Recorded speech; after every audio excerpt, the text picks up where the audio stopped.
that vanished. Okay, wait, that sounds great.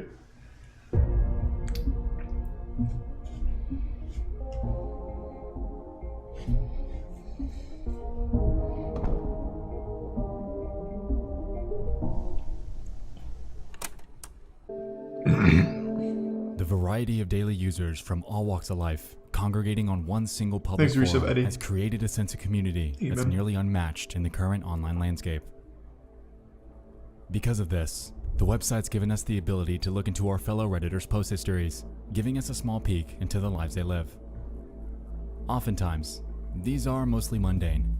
However, if you do a bit of digging, you'll find some that stand anomalous, abandoned, and forever embedded within the corner they carved online.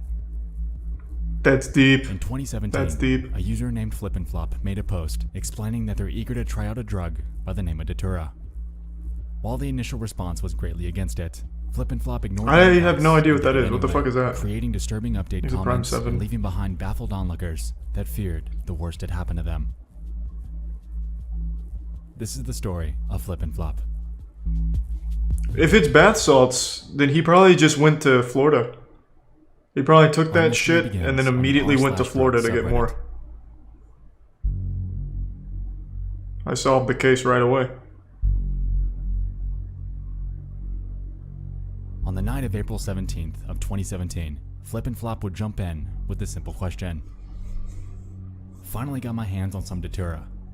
How much should I take? Their post reads the following. Hi guys, I finally got some toThe to try out. I'm free tomorrow and have the house to myself, so I'm really excited. Can I get to try the effects so it's not of bath salts? Plant. I have around 60 seeds, some dried flowers and leaves. How much should I take for a nice first time trip? I was thinking of crushing up X seeds and making tea with them. Drink the tea and smoke a couple of leaves while the tea is starting to Damn, this guy's got it figured out. What the fuck is this? Seeds be enough? Very classy. Sources on the internet tell me a regular dose is around 10 to 20, but I've seen some talk about over 30 seeds. Thanks guys. It's close to acid. Okay. It could have not close to acid at all. Okay. Before I continue, how about I just look it up? So that way I can be caught up on what the fuck this is. Chat has no idea, so I'm just gonna look it up. Because I've actually never heard of that, which is surprising because I know of like every big drug. This must not be a very popular one. It's a poisonous plant, also known as devil's trumpets. Devil's trumpets. Okay. That's pretty fucking wacky sounding. Yeah, it looks like it's a psychedelic. Cause death. A user named Rect recalled their prior experience with toThe, claiming that they're still scarred from it in hopes of deterring the OP from giving it a try. I bought 2 toThe Inoxia plants from a local greenhouse, some Cam-Bam, GMB, and Krusty. Over the course of about 2 weeks. I never noticed too many effects initially. Dry eyes and mouth, hot flush skin, rapid heartbeat. But I was 100% in a state of psychosis that whole time and for about 2 weeks after I stopped using it. Like someone here said, it's a deliriant, so I wasn't even aware of how totally fucked I was. Wow. My friends got increasingly worried about me, and I finally broke down mentally. About a month later, I got diagnosed with generalized anxiety disorder and severe panic disorder with derealization and depersonalization. Why is he still in the drugs subreddit then? While the effects felt by Rect were severe, he had this fucking awful experience and he's still in the same subreddit. According to a Logarithm the Great, they claim that the potency of the drug can vary from person to person and even sometimes through the time of day it's taken.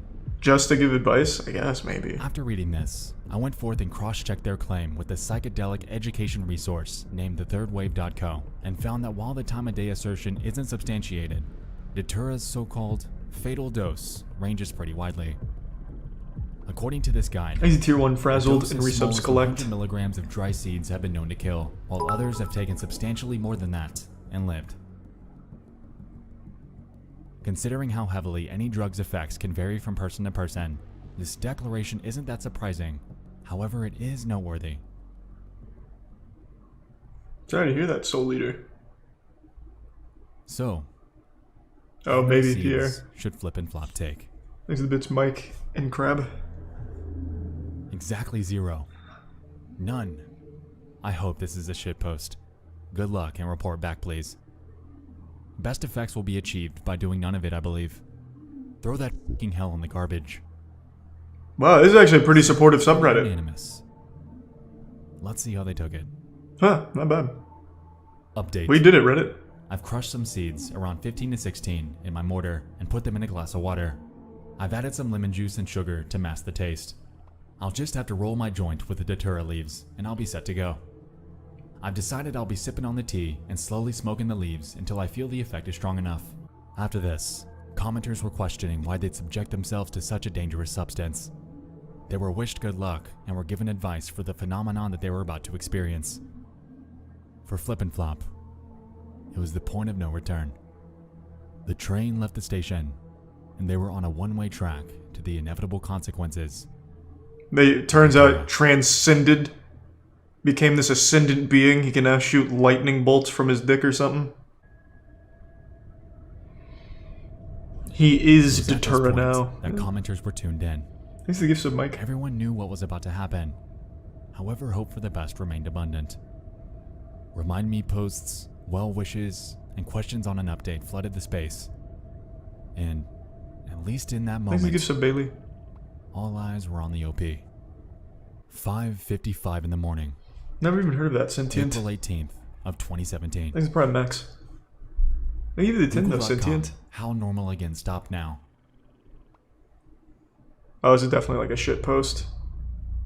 Needless to say, everyone's concerns were validated. However, it was good to know that the OP was still alive. Nah, no, this is all a The stunt. replies here were mostly well wishes, with a clear mood of apprehension. A user named Emilsko pled for the OP to reply to the thread when things became normal again, and another, named Pest P, gave their 2 cents on the matter as well. There unfortunately aren't any guarantees.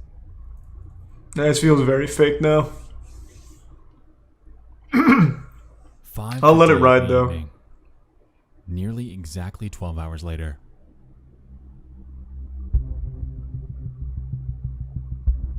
He made a video game? Holy shit. He smoked so much What you're looking at datura is that he made a GIF game? posted by a Redditor named Nitrous in the gaming subreddit. It's allegedly depicting mammoths in an accurate battle simulator.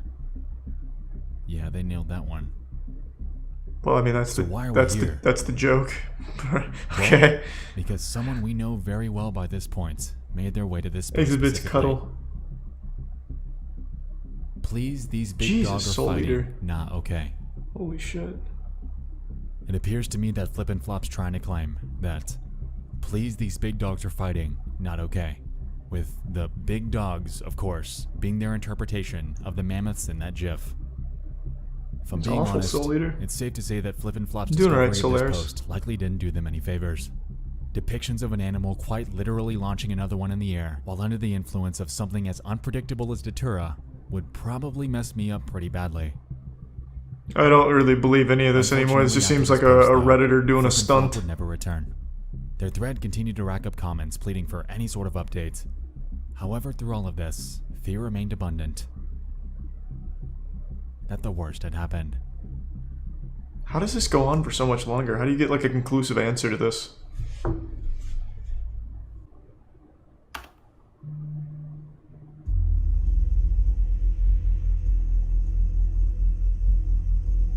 Sadly, most of the search results surrounding the username Flip and Flop aren't useful. I was hoping to dig up accounts that they might Thanks have to the big migrated to tier on other 2, websites, but it Malarian frustratingly didn't Dictator? obtain much. Thanks to the big tier 2. Scouring the surface web is an uphill battle. We can find a considerable amount of posts asking about him. However, concrete answers to that are non-existent. There was a Flip and Flop with 1P account I found that could have been a potential lead. However, considering that the last post they made was 8 years ago on the NoFap forum, it's needless That to could be say him. that I was only left with dead ends. Well, I don't know about that. Speaking of dead ends, the following is a list of accounts and their current status I found on other websites with the name Flip and Flop. Imager, dead. Facebook, dead. Oh, I can feel StumbleUpon, shit coming on. Dead. Photobucket, dead. Reddit, dead. Hey, three sub pyro. Closemaster, doesn't work. Taringa.net, dead. Babyblog.ru, What? this is getting weird, but dead. I'm sure you get the picture by this point. The name is surprisingly common, and the results increase tenfold once you factor in the other spelling of Flip and Flop. Brute forcing our way into tracking this person down is only going to result in wasted time and a massive headache. Maybe, So really. I'm going Thanks to for the pause five. my search here and pivot my focus towards the actual drug he took because my curiosity's piqued. Does he? What even is Does he Datura? take it? How serious really is it? And is it actually as fatal as it's made out to be? To answer this, I made my way to a non-profit educational resource by the name of arrowwit.org that specializes in providing information about various psychoactive plants and chemicals. In their entry about Datura, they claim that it's a woody-stalked, leafy herb growing up to 2 meters. It doesn't It look like a produces scary seed plant. pods and large white or purple trumpet-shaped flowers that face upward. Most parts of the plant contain atropine, scopolamine, and hyoscyamine, and has a long history of use in both South America and Europe, and is known for causing delirious states and poisonings in uninformed users. This definition got me curious on the effects of atropine, scopolamine, and hyoscyamine, and so I dug a bit further. According to Arrowhead, these are known as tropane alkaloids. So is this whole video about a guy that likely overdosed? Disorientation, confusion, Or is there like... Oh, I'll just let it hallucinations, ride. delusions, panic, and more. Furthermore, the resource states that in this class of hallucinogens, namely, I think it's still are, very quote, likely fake to begin absolutely with, but yeah. convinced that the hallucinations and delusions are, in every sense, real and may attempt to interact with them. This can range from amusing to dangerous. This almost leaves me to wonder what kind of experience Flip and Flop had. This is a since gift they can sub Soul vary pretty Eater. widely. Looks the bits As num we know num. by this point, an update from their aftermath is non-existent, and at this time, we have yet to gather a detailed, first-hand account about a Datura trip. So what is it really like? A user on a website named steamit.com shared their story about 3 years ago. In their post, they claimed that they had taken about 8 dried seeds and were eager to experience the effects. After doing so, however, they were immediately met with extreme thirst, causing their, quote, mouth to dry up in a horribly scary way.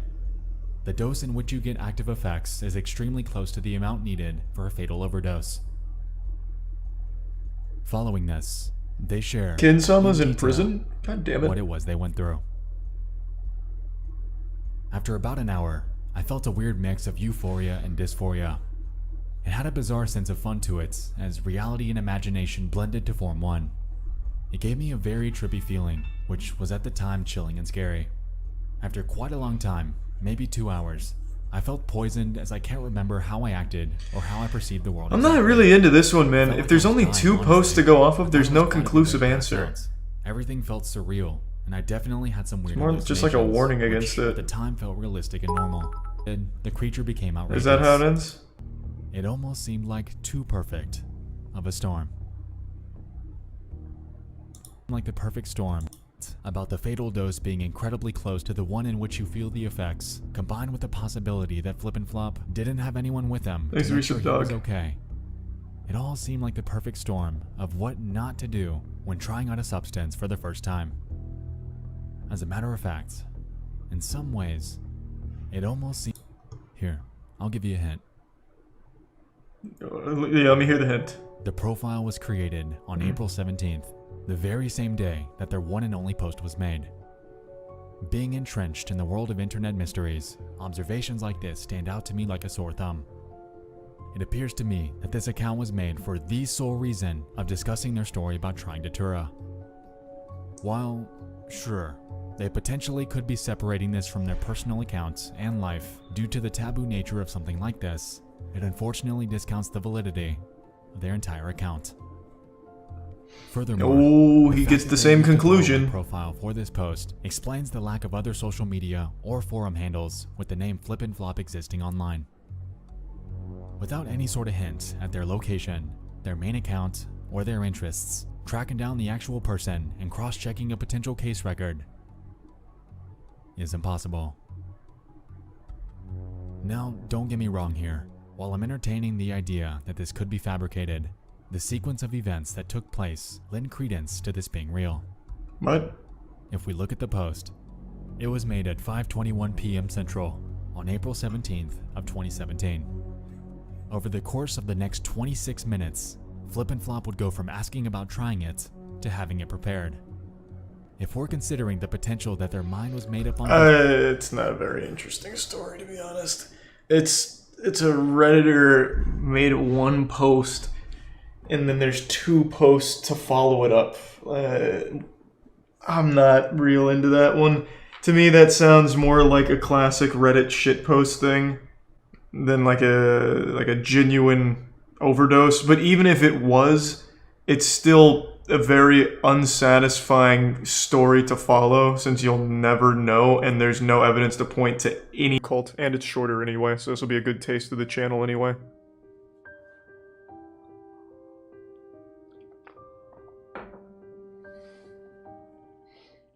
It goes without saying, Thanks to the Prime cults are Smooth. infamous for a very good reason.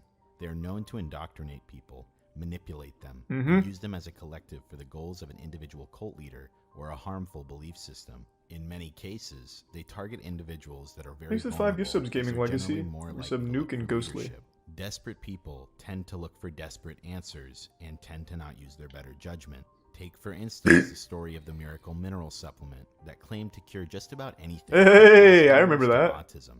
And as it would turn out, not only did it not cure any disease, did not help any disease, but also contained bleach. Cults thrive when followers of an individual collective prescribe themselves to blind misinformation. Oh, here, hold on. With all Sorry. of that being said, today we're going to dive back into retracing the digital footsteps of one such cult. This is the story of the now defunct Reddit cult of Cantlemoism. I've been on Reddit since day one, going from Dig to Reddit, and I've never heard of My encounter with this bizarre Cantlemoism. topic first started the when I was looking fuck? for more internet mysteries to do videos on, and I was on another popular subreddit called the Reddit Bureau of Investigation, and I found a post that read the following: Exit super Prime, unusual Soul. subreddit where every Give post sub is Roberto. gilded an absurd amount of times. Here is ISS Gold, the subreddit in question. I'm pretty positive they're all bots, but why circle jerk thousands of dollars into gilding onto these posts for no reason at all? There has to be So some they're a reason Reddit why. gold At the time I had cult? first checked out this That's subreddit, cute. it was still up, but as of now has been made private. In a nutshell, there were Exit countless Tier posts 1 on this Elite. tiny subreddit that contained a vast amount of Reddit gold and silver. At first, it appeared like some sort of test subreddit, something very similar to the YouTube channel WebDriver Torso. While I couldn't find any proof this was a test Crabio and subreddit, what I Yeet did Yang. find out from a Soulless. comment was what led me to this topic. A user had commented that this could have a possible connection to r/Cantlemoism, which dropped me right into one of the most interesting I stories like the name. I've ever come across on Reddit. Trying to access Sounds like some old Middle Earth shit. r/Cantlemoism, you'll notice that the entire community has been banned. What's interesting here is that Reddit actually took notice of this community and banned it altogether. Keep in These are mind fine there's new an subs. Collage. r/Scientology subreddit Or that is collagen, wide excuse open. me. So what was Thank so you, bad collagen. about this one that Reddit had to take action? I will note the reason for this subreddit being banned is listed as for being unmoderated, but I highly doubt that, as you'll soon learn more details. If you trace this entire situation back, this all starts with a Reddit user by the name of Chris CGC, whose real name is Chris Cantlemo, who became notorious Hey! on Reddit for giving away upwards of $70,000 Goddamn, in thank you, Reddit Tier 1 badges, Craig, and the which was 5 gift subs calculated again, by his own Phantom. mods Thank you, on his Phantom. own subreddit. If you look into this guy's background, you'll learn that he owns a medical company called GL Sciences, as well as a few other companies in the past. Very for which he successful made quite a Redditor. bit of money. Just to make sure, He if must you're use unfamiliar with Reddit r/finance. badges, they're used as gifts from one Reddit user to another and are displayed on posts. They are usually given out as a good job award for being particularly funny or helpful. Reddit Silver is the cheapest Reddit badge you can put on a post. The next tier Embarrassing. is Reddit Gold, It's which gives garbage. you 1 week of Reddit Premium. Yeah. Lastly, there is Reddit Platinum, which provides 1 month of Reddit Premium. If you're unfamiliar with Reddit Premium, you sub essentially it is Aftershock, just a you sub membership Doggo, that you unlocks sub a variety of features with Anarchitect. Reddit, including the option to turn off ads.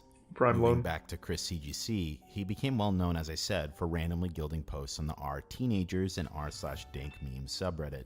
Keep in mind, this guy clearly targeted a younger demographic by going for those subreddits. For example, in this individual post, it would cost about $350, which features 69 platinum badges and... Oh, he's an epic 69 months of memer. Reddit Big Premium for the man. user who posted this. This was Imagine common fucking behavior CEO for being a Chris, as he memer. would basically be handing out money every single Okay, that's day. Elon Musk, In actually. fact, Never this was mind. even so common that they created an entire subreddit called Children of Chris, dedicated to people who were gifted gold by him. At first glance, Thanks this for 5 seems gift subs, entirely All-American. Good to see you, harmless. man. This guy was being generous with a lot of Appreciate money it. and was reported to be spending thousands of dollars a day on gilded Reddit posts. As you can imagine, many people didn't have a problem Thanks with to getting Resub free Rich. Reddit Premium memberships, and it got to a point where people would just pass this guy's name around and say, "Message Chris, he'll send you gold." As I said, at first I'm surprised I've never heard of benign. this. It seemed like this guy simply had a bunch of money to go around and was willing to pull stunts for the sake of entertainment. But as time would go on, he would reveal the actual motive behind these gilding sprees. As a result of this guy gilding almost any post that was in his way, many people were curious about the man behind the gildings. A lot of people looked up to him because he was very generous. However, in an interview done by Insider Meme Trading after he gained some attention, Insider Meme Trading, mass gilding sprees, to which he responds saying he wanted to get the message actually out cool name, that not gonna lie. DMT cured cancer. In case you're unfamiliar, DMT is an incredibly powerful Holy shit. hallucinogen. DMT, or dimethyltryptamine, has been studied in the field of cancer. However, there is no consistent peer-reviewed evidence that would suggest this in any way. And let's be real here. God, what is it? If a What is cure it? for cancer was found, do you think a guy would have to do a publicity stunt? Do they also use that for joint pain? Dollars to get the word out in the months to Give come. me 1 second. Hold on. Sorry to pause, but I need to look that up.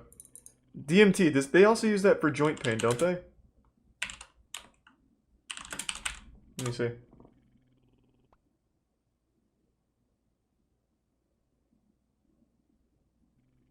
No, this isn't what I was thinking of. I remember a couple years back, I knew a guy that was pedaling hard for some, like, really pseudoscience-y liquid jar-ish shit. Like, it looked like what the xenomorphs were born out of. And it was dimethyl something. I remember that, which is why it started to, like, fucking Winter Soldier me there for a minute. And he was like, this'll work, this'll cure your joint pain, inflammation, might make you taller, it's gonna make your beard more full. DXM? Maybe. Thanks for the hey, Socks. Good to see you, man. Thanks for the 5 gift subs, Socks and Lich. Jesus. You have the generosity tonight. God damn. He still found some notoriety and started Sounds to like gain a following HGH. as a result of his generosity. No. And something I want to note here, many of these followers were not in it for the sake of his teachings. However, they were a byproduct of being around him. Nonetheless, a portion of people stuck around and did listen to what this guy had to say. And there are former believers of Cantilmoism. And as time went on, and through the help of Cantilmoism Exposed, a subreddit we will get to, many people started to outline the potential symptoms of a forming cult. As I said earlier, looking back on this situation is I highly doubt it's like a real as all cult. the original threads surrounding Probably just an up-dudes to the left. Thanks for the gold, stranger. Deleted. Not to mention, Chris CGC himself was also banned from Reddit.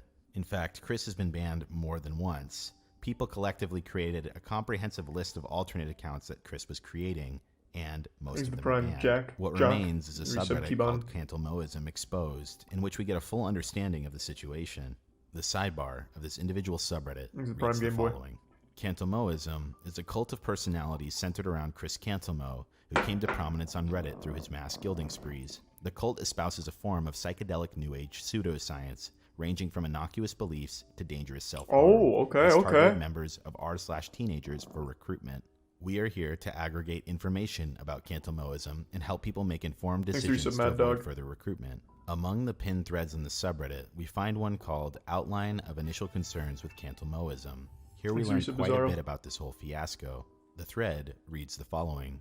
I'm interested in whether or not any true cults have ever emerged on Reddit. I've been following Chris CGC and his sub Cantilmoism. I started out participating for the awards. I had 5 years of premium after a few days of participation, but once I had more than enough gold, I continued to participate out of interest for what is the strangest, most cult-like sub I've ever seen. Today, it is starting to get more renewed interest by the Reddit community. As a leader, Chris CGC has been suspended by Reddit for 3 days, and it was mentioned in a popular and just deleted Ask Reddit thread described as a really weird cult-like subreddit run by a guy who gilds literally all the posters. He talks about how he has terminal brain cancer and that he's cured it with DMT, and believes DMT can cure literally everything, and the users seem to agree for some reason. My personal take is that he's a schizophrenic, but I have no proof. Or just a scam artist, what do you mean? Here's a few ways in which it seems like a cult. Mind-altering practices such as meditation, chanting, speaking in tongues, denunciation sessions, and debilitating work routines are used in excess. Perhaps the main tenet of the whole cult is that DMT is a perfect and godly substance with no bad effects that everybody should be using, and that it cures cancer and AIDS. Wow! In fact, he has gone as far as saying that radiation and chemotherapy are torture and make patients worse, not better, which is extremely dangerous advice to people who have cancer. He has also urged his Damn, followers did Chris to talk stare to Steve directly Jobs into or the sun something? every day, Is he saying responsible that for we have been that? tricked into fearing the sun to make us dumber. The leadership induces feelings of shame and or guilt in order to influence and or control members. Often this is done through peer pressure and subtle forms of persuasion. This is a textbook and egregious example, especially when it turned out that the user YonZZ didn't actually do anything wrong and the cult members refused to accept it. The group is elitist, claiming a special, exalted status for itself. Its leaders and members, for example, the leader is considered the Messiah, a special being, an avatar. No fucking way. All because he was gifting Reddit gold? Save humanity. That's like just spitting in your face and then wiping it off. Reddit gold is useless. The leader, Chris, Truly is useless. constantly referred to as God. He believes that he has special Hold knowledge. on, I need to look at it. What does Reddit gold do? Doesn't it just grant you access to the Reddit gold lounge? Like, who cares? So you hang out with some pretentious douchebags? Like, does it do anything else? Let's see. What is Reddit gold? Rewarded the post. What can you do with it? Here we go. So you get a week of Reddit Premium and 100 coins you can use to give someone silver.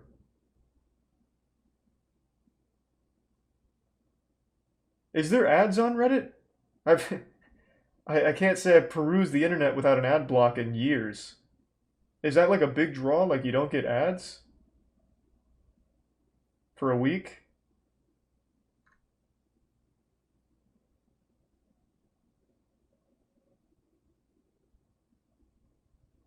Oh, okay.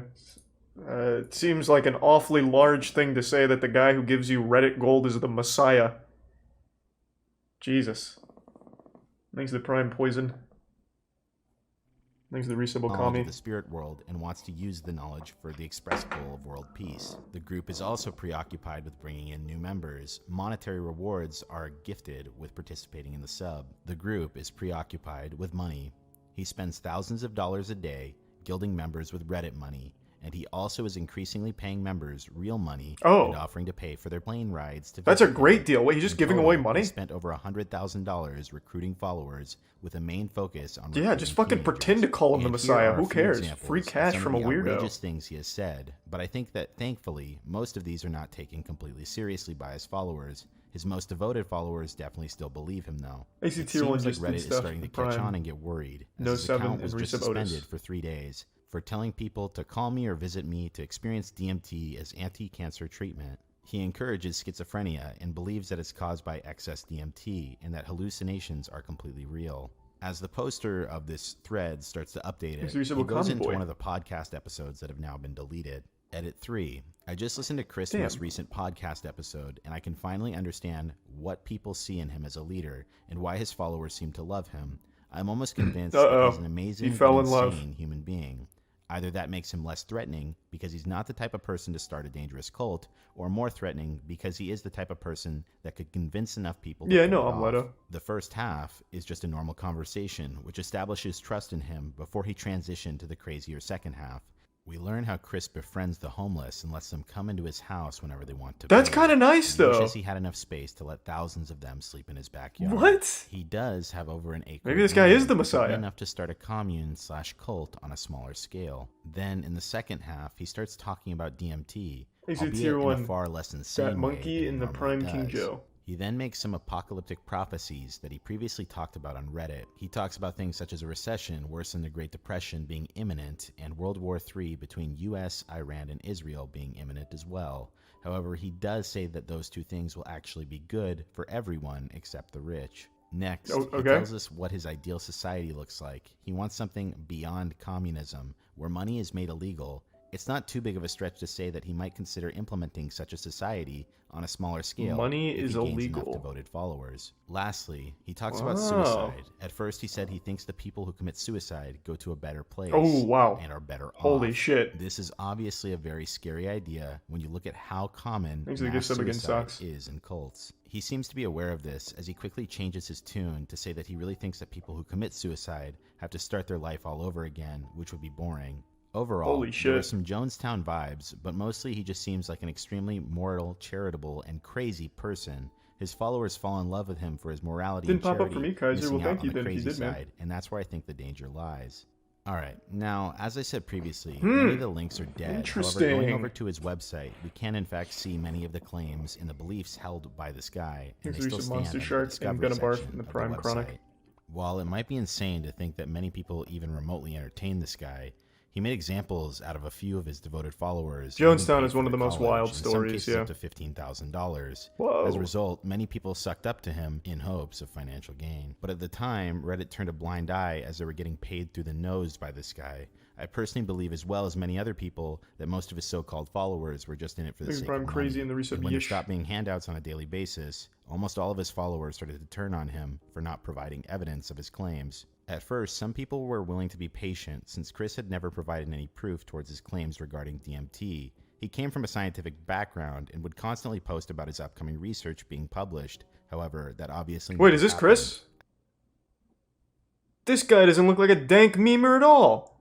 Looks like Tom Hanks in character. I thought it was going to be a young guy. Cult leader my ass. Grandpa. At another point Ew. in time, one of Cantelmoism's main Give me followers back that got a Reddit restraining order gold. from Chris, which led to him getting doxxed. This led to death threats for leaving the group, and ultimately this situation was starting to spiral. Later on, death threats would flood into basically anyone critiquing the group. However, many people noticed that in many cases, it was just Chris on an alternate account. In an effort to keep some of his followers on the hook without any financial incentives, Chris became desperate and would make alt accounts pretending to be news outlets, stating that they were working on a story about his research. However, obviously people saw right through this. Up to this point, even the most devoted followers started to not be able to turn a blind eye towards his childish behavior. In many situations, he resorted to name-calling like a 5-year-old, and in other cases, he even told a person with cancer that he was an idiot. As a result, his own subreddit turned against him. It read the following: "This is a place for a very mentally ill man named Chris Cantelmo to post his craziness. Please get this man help and don't support him. He has no money left, no family left, and nothing good in his life." Damn, Chris, fucking blasted on your own dank meme. Where around a month ago, this Reddit community as a whole has been banned. I can only imagine because Reddit wasn't getting paid off nearly as much. While Chris still remains online on his other platforms, he's still trying to recruit members in person, but his digital footprint still remains. I want to check out that channel. Even his own Discord turned against him, and one of his top followers has now taken over. From an outsider like myself, looking at this entire situation, in my opinion, I definitely see how this seems quite premeditated. I can see the angle a lot of people have mentioned regarding this guy being mentally ill as well. However, it seems like from the very beginning, this was calculated towards creating a cult. This guy comes from an educated background. He graduated from Yale. He set up a website. He targeted impressionable people, and he used one little sliver of attention and was vindictive towards anyone who didn't agree with his beliefs. Thankfully, however, the situation... Hey, thanks for the 10 new subs again, Cyaxis. Good to see you tonight. Something else I should note is that I also believe, to a certain extent, Chris has been experiencing a degree of psychosis. I don't believe this guy to be mentally stable due to the constant drug use. Here we had a guy with a great livelihood and a good life, and he was well off. Then, seemingly out of nowhere in the later years of his life, after being an atheist for 56 years, he becomes ultra-spiritual as a result of taking DMT. And he just wanted to start a cult, man. He just did it the wrong way. As a god, and all of his teachings he should have started playing Minecraft. And psychosis. That being said, I don't think talking shit directly to this guy helps whatsoever. As a result, anyone watching this video, don't go harass this guy. His brain obviously processes information differently, and even though what he attempted to do was terrible, it won't stop him from continuing to do what he's doing. Thank you for the generosity. This guy needs professional help. Instead, this video stands as something much more effective for the situation than directly talking shit to him. At this point, if anyone comes across this rabbit hole or topic on the internet, they have a reference point to which they can understand how this group came to being and avoid it. With that being said, I thank you for joining me here today as we looked at the actually kind of interesting. I've ever seen on Reddit. This is Barely Sociable. Have a great night. Is that true? Only one guy said this, but now I have to know. Did Chris Cantelmo actually kill himself because this video? I'm gonna look it up. I feel like I'm being lied to, but that would be horrible.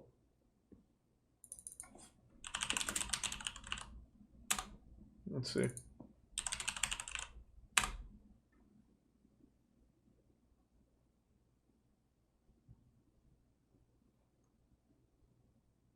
Oh my god.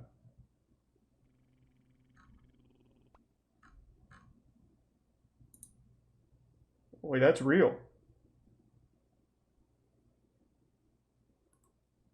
That's fucking awful.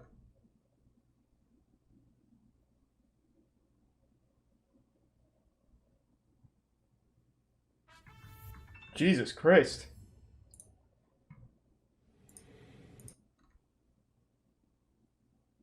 Yeah, that guy wasn't lying.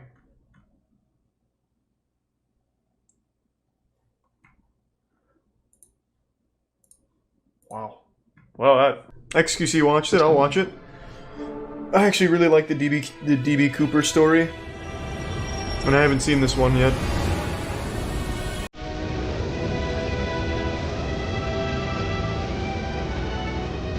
Thanks to the resub Rick in the Prime, Gregory, and Mustard. A daring parachute escape from a flying Mustard. 727 somewhere between wings. Search was made of the plane immediately. We don't know who he was, where he came from, or where he went. I expect that we'll keep looking Thanks, resub until we Arsenal. find him or find out what happened.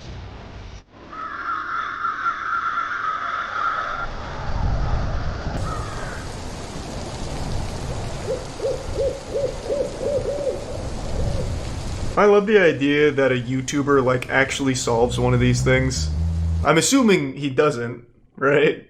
But maybe he does, I don't know. In the afternoon of November the 24th, 1971, a middle-aged man carrying a briefcase walked into Portland International Airport and purchased a one-way ticket to Seattle, Washington. Different place, Hyper. The man identified himself as Dan Cooper, and along with 36 other passengers and a crew of 6, he soon boarded Northwest Airlines Flight 305. Once aboard, Cooper made himself comfortable in the middle of the last row of seats on the right side of the cabin. He ordered a drink and had a smoke, because this was the 70s. Once the flight was cleared for departure, Cooper turned around and handed an envelope to flight attendant Florence Schaffner. Inside the envelope was a note featuring a handwritten message stating he had a bomb. Schaffner reluctantly sat down beside him and glimpsed what appeared to be Christ, 8 this story is sticks of so dynamite fucking wild. inside his briefcase. Cooper's demands were quite simple. He wanted $200,000 Thanks for the in resub, cash Joe.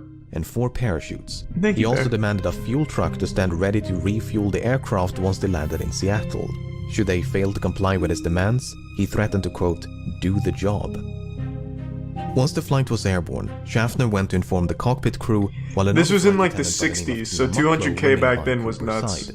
By using a telephone in the rear of the cabin, Mucklow acted as an intermediary between Cooper and the rest of the flight crew. They're for the 70s, remainder whatever. of the Still a hijack. ton. For the next hour and a half, Flight 305 maintained a holding pattern near Seattle, while local and federal authorities scrambled to procure the ransom as well as the 4 parachutes. 10,000 $20 bills were collected from a local bank, while the Thanks for owner of a resub, nearby Meme Daddy. skydiving school supplied the chutes. At Yeah, I've seen it, 5:45 parts p.m., good. more than 2 hours past its scheduled arrival, Flight 305 finally touched down in Seattle. By this point, it was well after sunset, and the aircraft was brought to a remote section of the tarmac. Once the flight came to a stop, both the ransom and the parachutes were handed over to Mucklow, who then brought them back aboard. In exchange, How many people Cooper were on permitted board the 2 of plane? the flight attendants, as well as all the passengers, to disembark, many of whom had not yet realized the flight had been hijacked. 36? With the 60? ransom paid and only 36, 4 crew okay. members remaining on board, Cooper told Mucklow to inform the captain that he wanted to fly to Mexico City. They were to fly with the landing gear down, the flaps at 15 degrees and below 10,000 feet. The lights in the cabin were to be switched off, and the aft stairway, which opens from the underbelly of the fuselage, was to remain extended. 2 of Cooper's Thanks, demands Resub could Nobly. not be satisfied. First of all, the flight configuration he'd requested would not allow for a non-stop flight to Mexico City. As such, Cooper proposed a refueling stop in Phoenix, Yuma, or Sacramento before they all agreed on Reno, Nevada. Second of all, it was not possible It seems to like they're depart with on the ventral Cooper's staircase side, like, yeah, you can extended. take the money and Cooper agreed tell us to where to go. retract the stairs on the condition that Mucklow remained by his side and taught him how to extend them once the plane was airborne. Parked for nearly 2 hours due to complications with refueling, Flight 305 was back in the air by 7:36 p.m. Less than 5 minutes after takeoff, Cooper told Mucklow to head for the cockpit and that from this point onwards he was not to be disturbed. The last time she saw The bomb Cooper, turned out to be he was fake, though. standing Oh, in the sorry, I middle don't mean of to the spoil aisle, things. as if though he was preparing to jump. Mucklow joined the rest of the crew, locked the cockpit door behind her, and some 3 hours later, Flight 305 safely landed in Reno. Once the flight came to a stop, the crew carefully I could be wrong, I ventured don't into the really rear of remember the that. cabin, but there was no sign of Cooper nor the bomb. The aft stairway had been extended mid-flight and was slightly damaged upon landing. It seemed there was only one explanation for the hijacker's absence. At some point between Seattle and Reno, Cooper had strapped on a parachute, walked down the stairs, and leaped into the dark of night.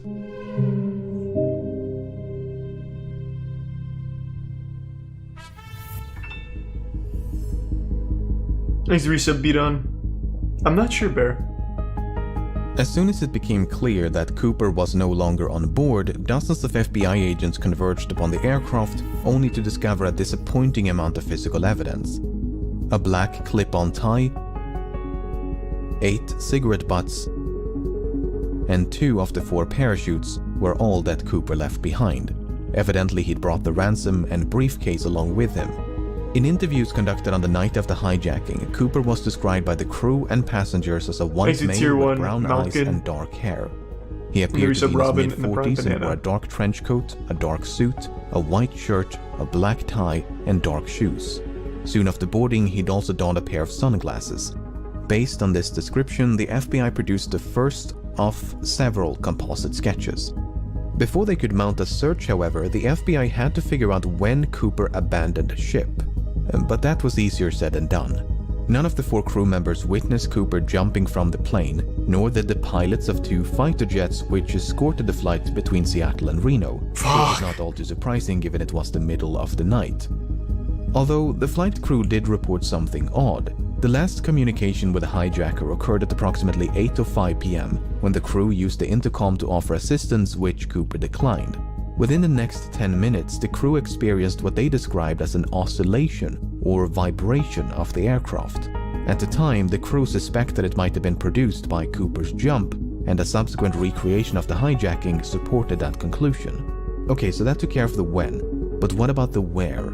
While Cooper was very explicit about the flight's configuration and destination, he never specified any kind of route. In fact, Cooper grew so impatient with the slow refueling in Seattle that he dismissed the captain's request to file a flight plan and simply told him to, quote, get the show on the road. As such, the captain chose to fly along an airway known as Victor 23 without any input from Cooper.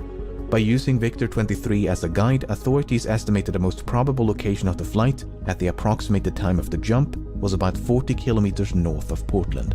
And so, at the break of dawn, the FBI mounted an impressive search operation using helicopters, airplanes, and ground troops. The problem was, even if the estimated bailout point was accurate, Cooper's eventual landing or drop zone was far more difficult to pinpoint. The it's so cool. This guy's like an actual Galaxy Brain anime villain. By a dense forest, so it was truly like finding a needle in a haystack. Apart from the difficult terrain, the search was further complicated by low temperatures and inclement weather, which persisted for days. Despite their best efforts, authorities never managed to find a single trace of Cooper, nor the items he brought along with him.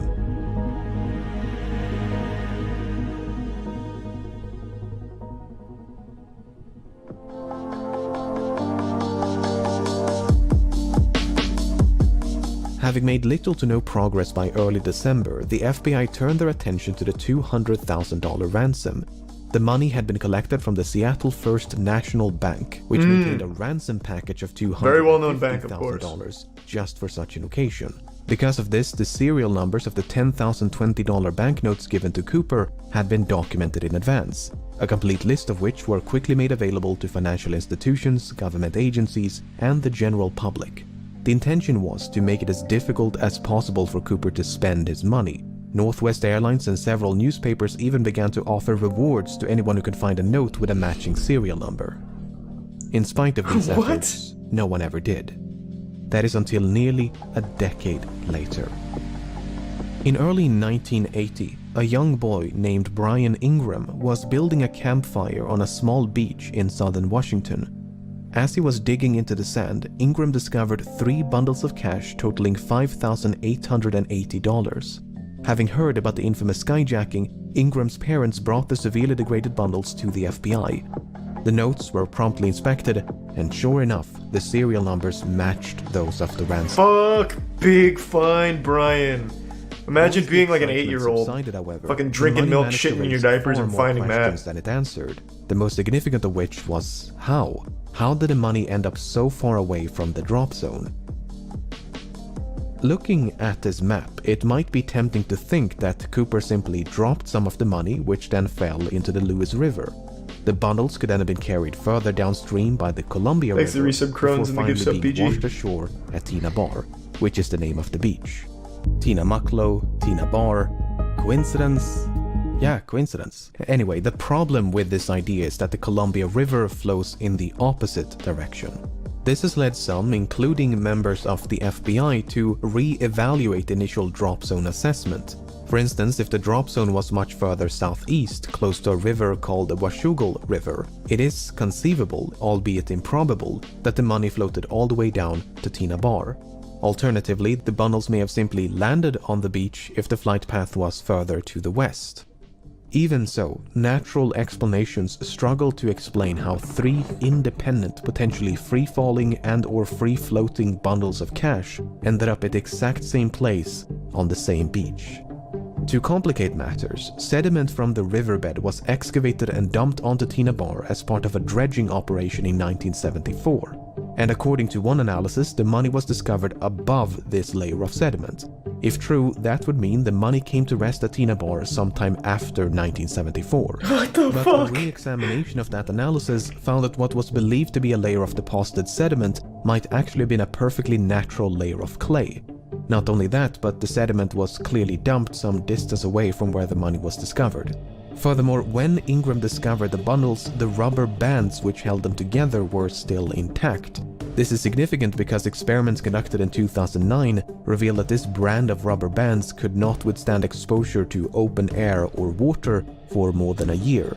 So, unless the bundles were somehow protected from the elements, they must have become buried at Tina Bar within a year of the hijacking. This is so fucking complicated. Seems to be that Cooper or someone else deliberately buried the money. Did Cooper survive and bury the money himself? Did someone else bury the money after stumbling upon Cooper's remains? If you're in the chat, If DB there Cooper, is an just let me know, explanation man. which This does is not crazy. require human I intervention, want to hear more about it. It's managed to elude investigators for decades. Suffice it to say, I this is didn't a know any of mystery this part. within a mystery. Since Ingram's discovery in 1980, both Tina Bar and the grounds around the Washougal Here's the Prime River have Zex. been subjected to numerous searches. I have not seen that, But nobly. to date, there's been no sign of Cooper, nor the rest of the money.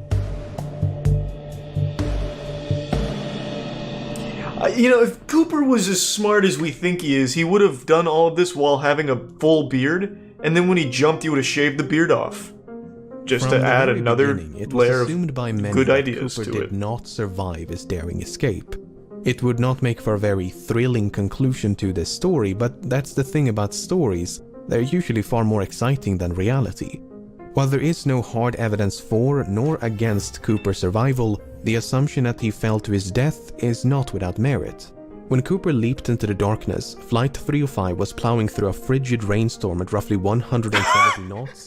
Oh 10,000 no! feet above Southern Oh Washington. no! The wind was so violent that it ripped out a placard from the aft stairwell. Oh, Jesus which was Christ. later He just recovered in fucking got 1978, blasted. almost directly below the estimated flight path. To say that Cooper was not dressed for the occasion would be an understatement. The ground beneath him, meanwhile, was obscured by multiple layers of clouds, which likely means that Cooper jumped without knowing his precise location. Even if he could see the ground and had a specific drop zone in mind, the parachute he selected was non-steerable, meaning he would not have been able to steer his descent towards a specific landing spot, thus precluding any potential coordination with an accomplice So many stationed on problems. the ground. He also While forgot to Cooper account for the expressed dragons some that hover over familiarity with Portland, Oregon. parachutes, his actual competence level is up for debate. And also, on It's that widely night, there was a believed that javelin Cooper tossing demanded competition. 2 pairs of parachutes, 2 primary and 2 reserve, to make the authorities believe that he intended to take a hostage. That is precisely what happened, as the FBI contemplated, but eventually decided against sabotaging the chutes, as they did not want to risk the life of an innocent civilian. But in their haste to obtain them, they unintentionally provided Cooper with a non-functional dummy chute intended for training purposes. This mishap seems to have gone unnoticed by Cooper because that dummy chute was one of the 2 missing from the plane.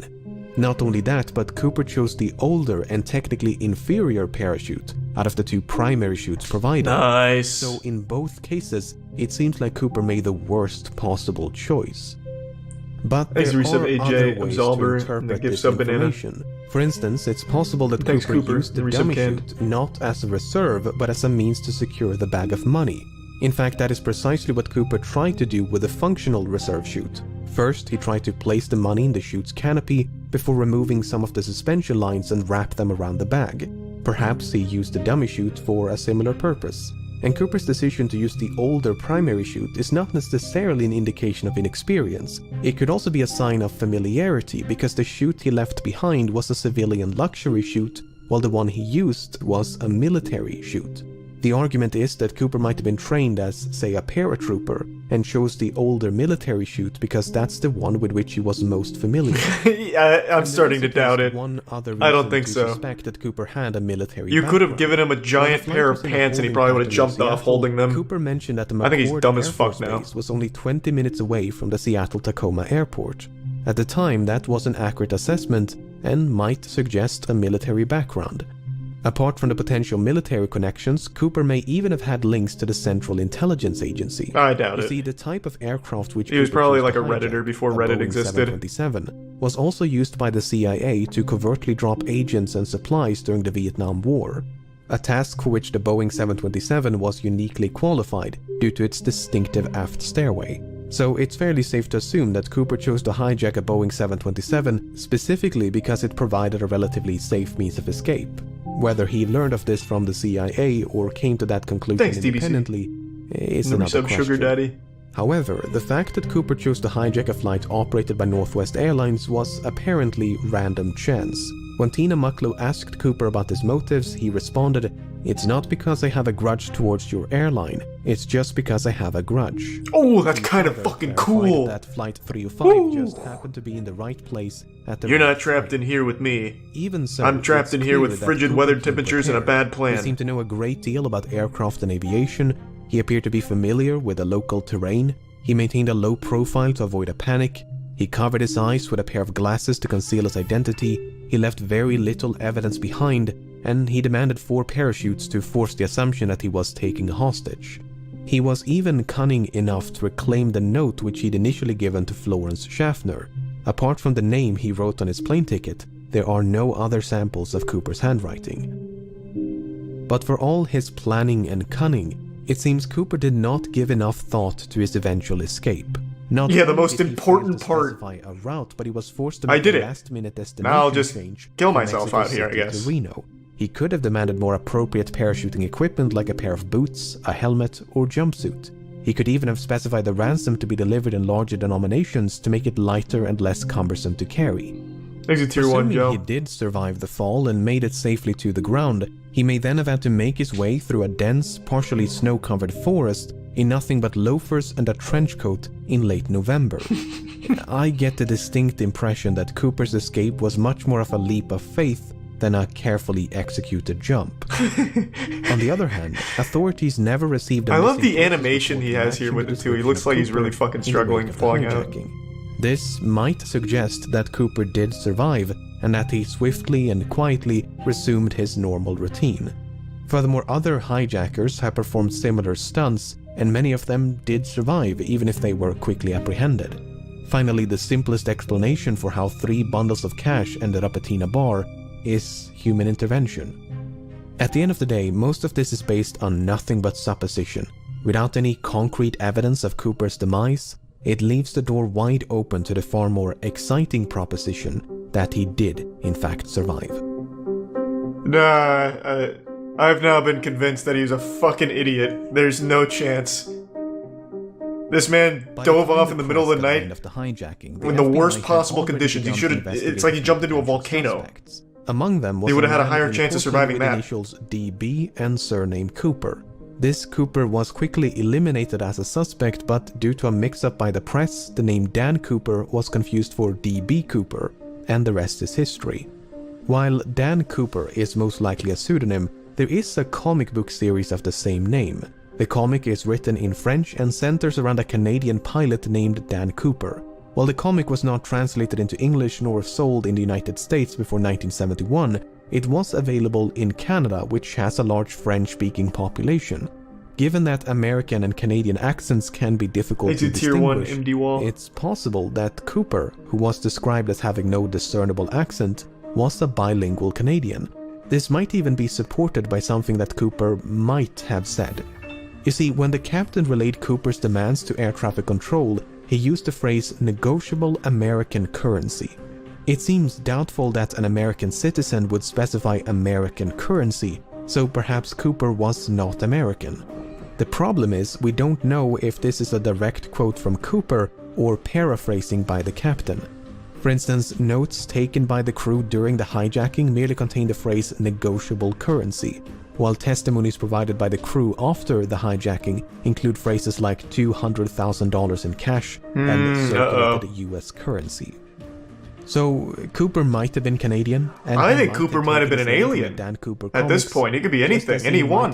We could all be DB Cooper. Might have taken his name from something or someone else.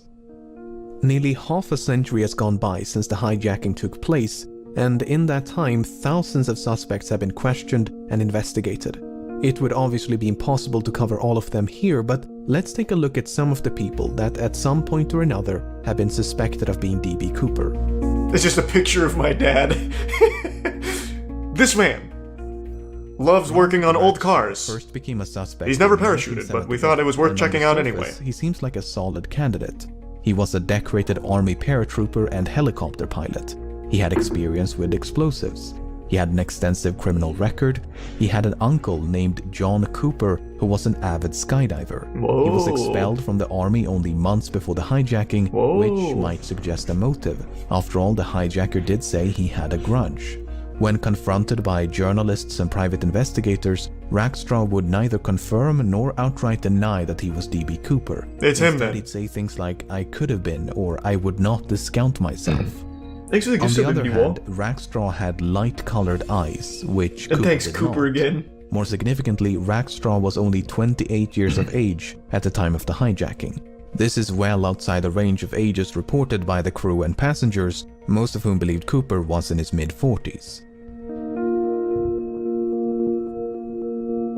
Kenneth Christensen first became a suspect in 2003 when his brother noticed certain parallels between him and Cooper. Christensen had briefly served as a paratrooper in World War II, and since 1953 he'd worked for Northwest Airlines as both a mechanic and a flight attendant. He was 45 years old at the time of the hijacking. He was left-handed, which Cooper might have been. For instance, Cooper used his left hand to interact with his briefcase, and the clip-on tie he left on board was affixed with a tie clasp applied from the left. Shortly before he died in 1994, Christensen had supposedly told his brother, "There is something you should know, but I cannot tell you." After his passing, his family discovered over $200,000 in his bank accounts. To top it all off, Florence Schaffner stated that photographs of Christensen bore a strong resemblance to Cooper. Why don't you check the serial numbers on that money? Did not match the physical description of Cooper. He was both shorter and lighter. While Schaffner did see a strong resemblance, she remarked that Cooper had more hair, and that is supported by the composite sketches. And there was nothing suspicious about the large sums of money which he simply earned by selling land. This is the 70s, it wasn't digital, I'm sure he had it physical. In 1972 when he hijacked a Boeing 727 and escaped via the aft stairway, much like DB Cooper. Because of the significant overlap between the two hijackings, some believe they must have been committed by the same person. McCoy used a fake name, he used a fake hand grenade to threaten the crew, he used handwritten notes to issue his demands. Both McCoy and Cooper used the phrase "no funny stuff" as a warning to the crew. McCoy demanded $500,000 in cash and 4 parachutes. McCoy also bailed out the back of the plane once they passed over his hometown in the state of Utah. Apart from the similar modus operandi, McCoy had also served in the Vietnam War as a demolitions expert and a helicopter pilot. McCoy did actually survive the fall and managed to evade authorities for 2 full days before he was apprehended and sentenced to 45 years in prison. Before his death in 1974, McCoy refused to confirm or deny that he was DB Cooper. On the other hand, McCoy was an avid recreational skydiver and even came prepared with a skydiving helmet and jumpsuit. He gave very specific instructions about the flight path. In addition to the fake hand grenade, McCoy also used an unloaded handgun to threaten the crew. He failed to retrieve one of the notes he'd given to a flight attendant. He was only 29 years of age at the time of the hijacking, and all 3 flight attendants were quite certain that McCoy was not Cooper. While there are meaningful parallels between these two cases, a lot of McCoy parallels. might simply have been a copycat who'd read about D.B. Cooper in the news.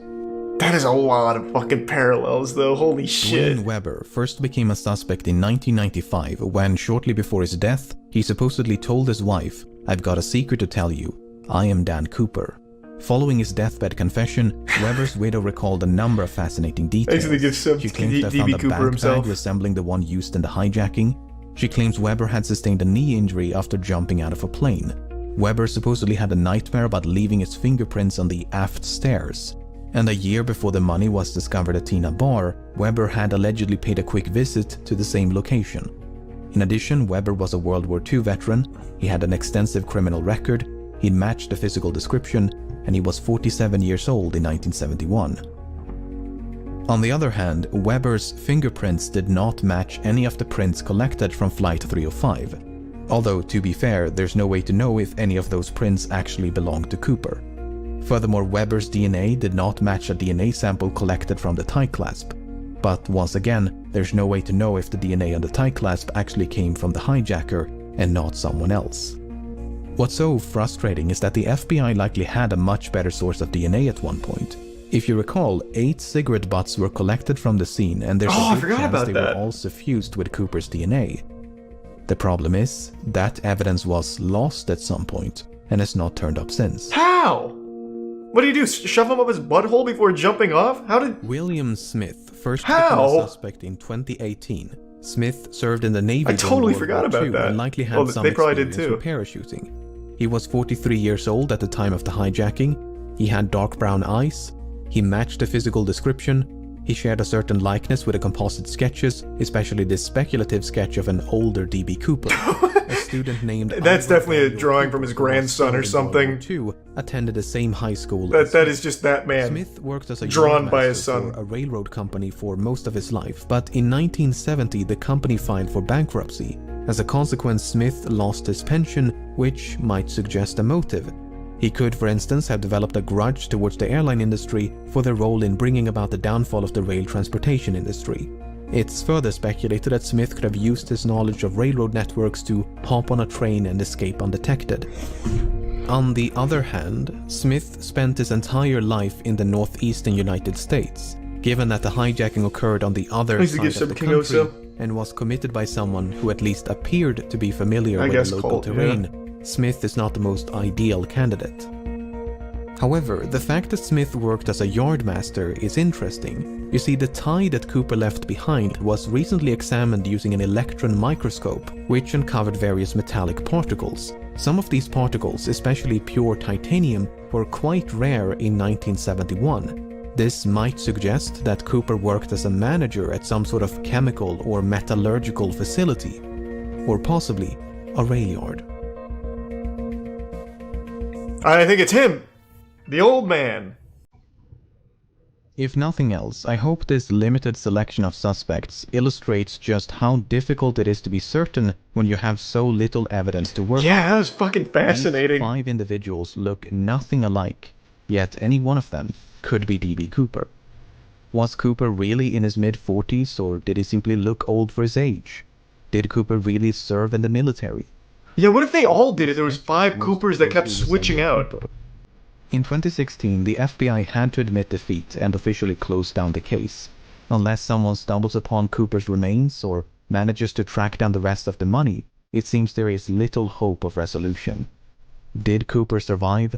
I have no idea. No, he But didn't. as long No as chance. that possibility cannot be dismissed, the legend of D.B. Cooper will no doubt persist. Thanks to Prime Gavin. In my professional opinion, I think there's no fucking chance after hearing all of the conditions he would have had to go through to survive, that he actually survived.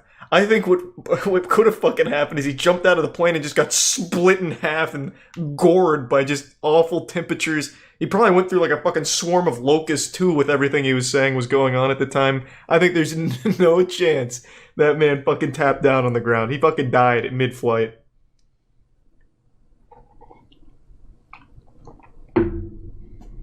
I had no idea the conditions were that bad when he made the jump.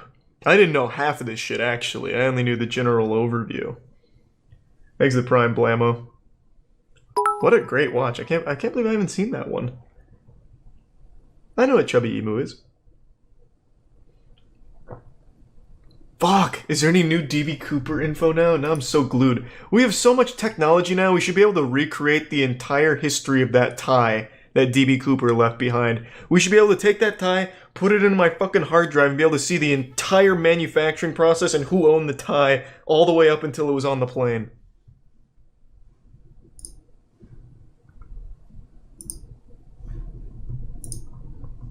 Here's the Prime Nar and the Tier 1 Swebs. I don't even know what that means, James. I'm not caught up on the drama on that one. Let's see. DB Cooper. RP is DB Cooper. Yeah, that'll be my new character in GTA RP. What is the newest development here?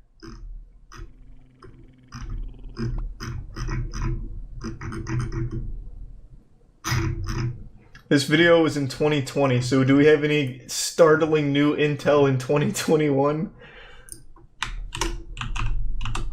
Shit.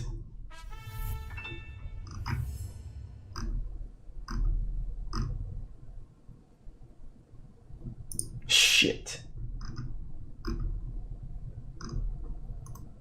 Doesn't look like it. What a fascinating story. Is there any others like that? DB Cooper, flight attendant Tina Mucklow as the key to mysterious skyjacking, but does her story hold the answers? Cicada 3011's not terrible. And it's not 3011, is it? 3301? A psychic brain massage. Well, fucking do it then, pussy. Oh my. Oh my. Oh my. I'm expecting any minute now for him to like chug a fifth of vodka and just say shoe nice or something. Can you feel? Oh. Ooh. You feel me pulling? Shit, he's powerful. God damn. Ooh, wait. Hey, whoa, be nice to the psyche. We can connect. Yes, please. Let's connect. That's what I want. Hop. From your mind. Oh, whoa. In out. Wow. Your brain. Oh, yes. Pet it, please. Wonderful. That felt great.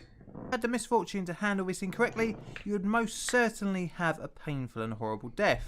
What? Sadly, this subject has been covered before by someone I know. Uranium. But I found this story really interesting and I had to do a video about it. Plutonium? This Fuck! video. Son of a Like bitch. many of my atomic videos, our story starts during the Second Things a World bit War spicy. and the Manhattan Project. The Demon Core, or Rufus as it was originally nicknamed, was intended to be used in a third atomic bomb to be dropped on Japan. It was designed to be 5% below critical mass. So this doesn't seem leaving like the super core interesting though. somewhat Like safe. However, we know now how 5% dangerous was plutonium to is. ensure that when needed, it could be used to make a very large explosion easily. Seems like a really comprehensive lesson into the dangers of plutonium, but yeah, I was expecting like some wild shit. But I mean, it's a good sport. I certainly have no problem with shin kicking. When do they... There it is. The danger to the sack is really high in this sport, but I'm pretty sure they wear a cup. So the Harvard Globeheads debunked their model yesterday. You're not testing on a ball, guys. The Earth is flat. Oh shit! Wait, is this serious or no? We're gonna put one magnet here in California. Seriously, I'm about to lose it. I'm getting pissed. I don't know how you're gonna absolutely take a 1 mile piece isn't of it? toilet paper and hit space. God damn it. I thought he was gonna die, dude. I literally thought he was gonna die. Wow. I thought you... They're in complete shock. that was an literally actual wanted to flat try. earther thing. You can't write that stuff, guys. I'm just having my freaking world rocked. Shut the fuck up! It's everything. This looks very high effort though, I'm wow. right. And I've always been right. You guys get it? You guys fucking get it?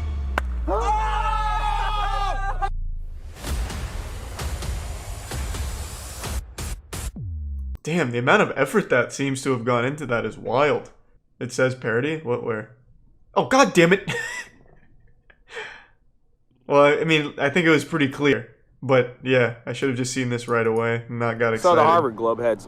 Phase Rug Gatorade in Windex bottle prank? Tell me if it's fake or not. Alright, I don't have to watch it. I can tell you it's fake. Phase Rug is in the fucking title. What do you mean? I'll watch it for a couple seconds just to confirm, make sure I'm on the right track here. I don't want to be wrong. But I can tell you it's definitely fake. What's going on, guys? FaZe Rug. I know her reaction is gonna be funny. It's gonna be so fun to do, and oh god, I'm actually scared to do this. And I'm gonna ask her if she needed help cleaning. That's nice of you. Forgot something?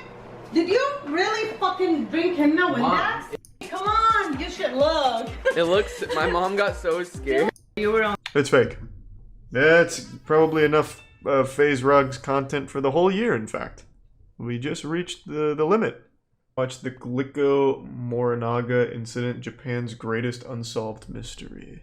Explore the Glico-Morinaga case and its perpetrator, the monster with 21. That's a cool title, I'm in. Izaki legacy, but nothing could have prepared him for the night of March 18th, 1984, or the subsequent nightmare that would last nearly a year and a half after that.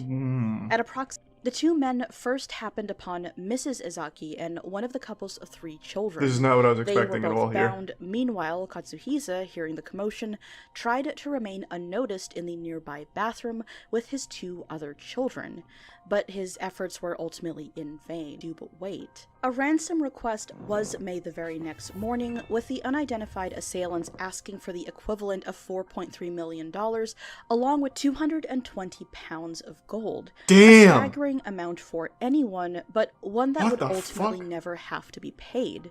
Just 3 days later, Katsuhisa managed to escape completely unharmed, revealing to both police and the public that he'd been held in a warehouse in nearby Ibaraki City, not far from his own company's headquarters. Puzzlingly enough, the CEO also claimed that he managed to finally escape because he, for some reason, had been left unmonitored.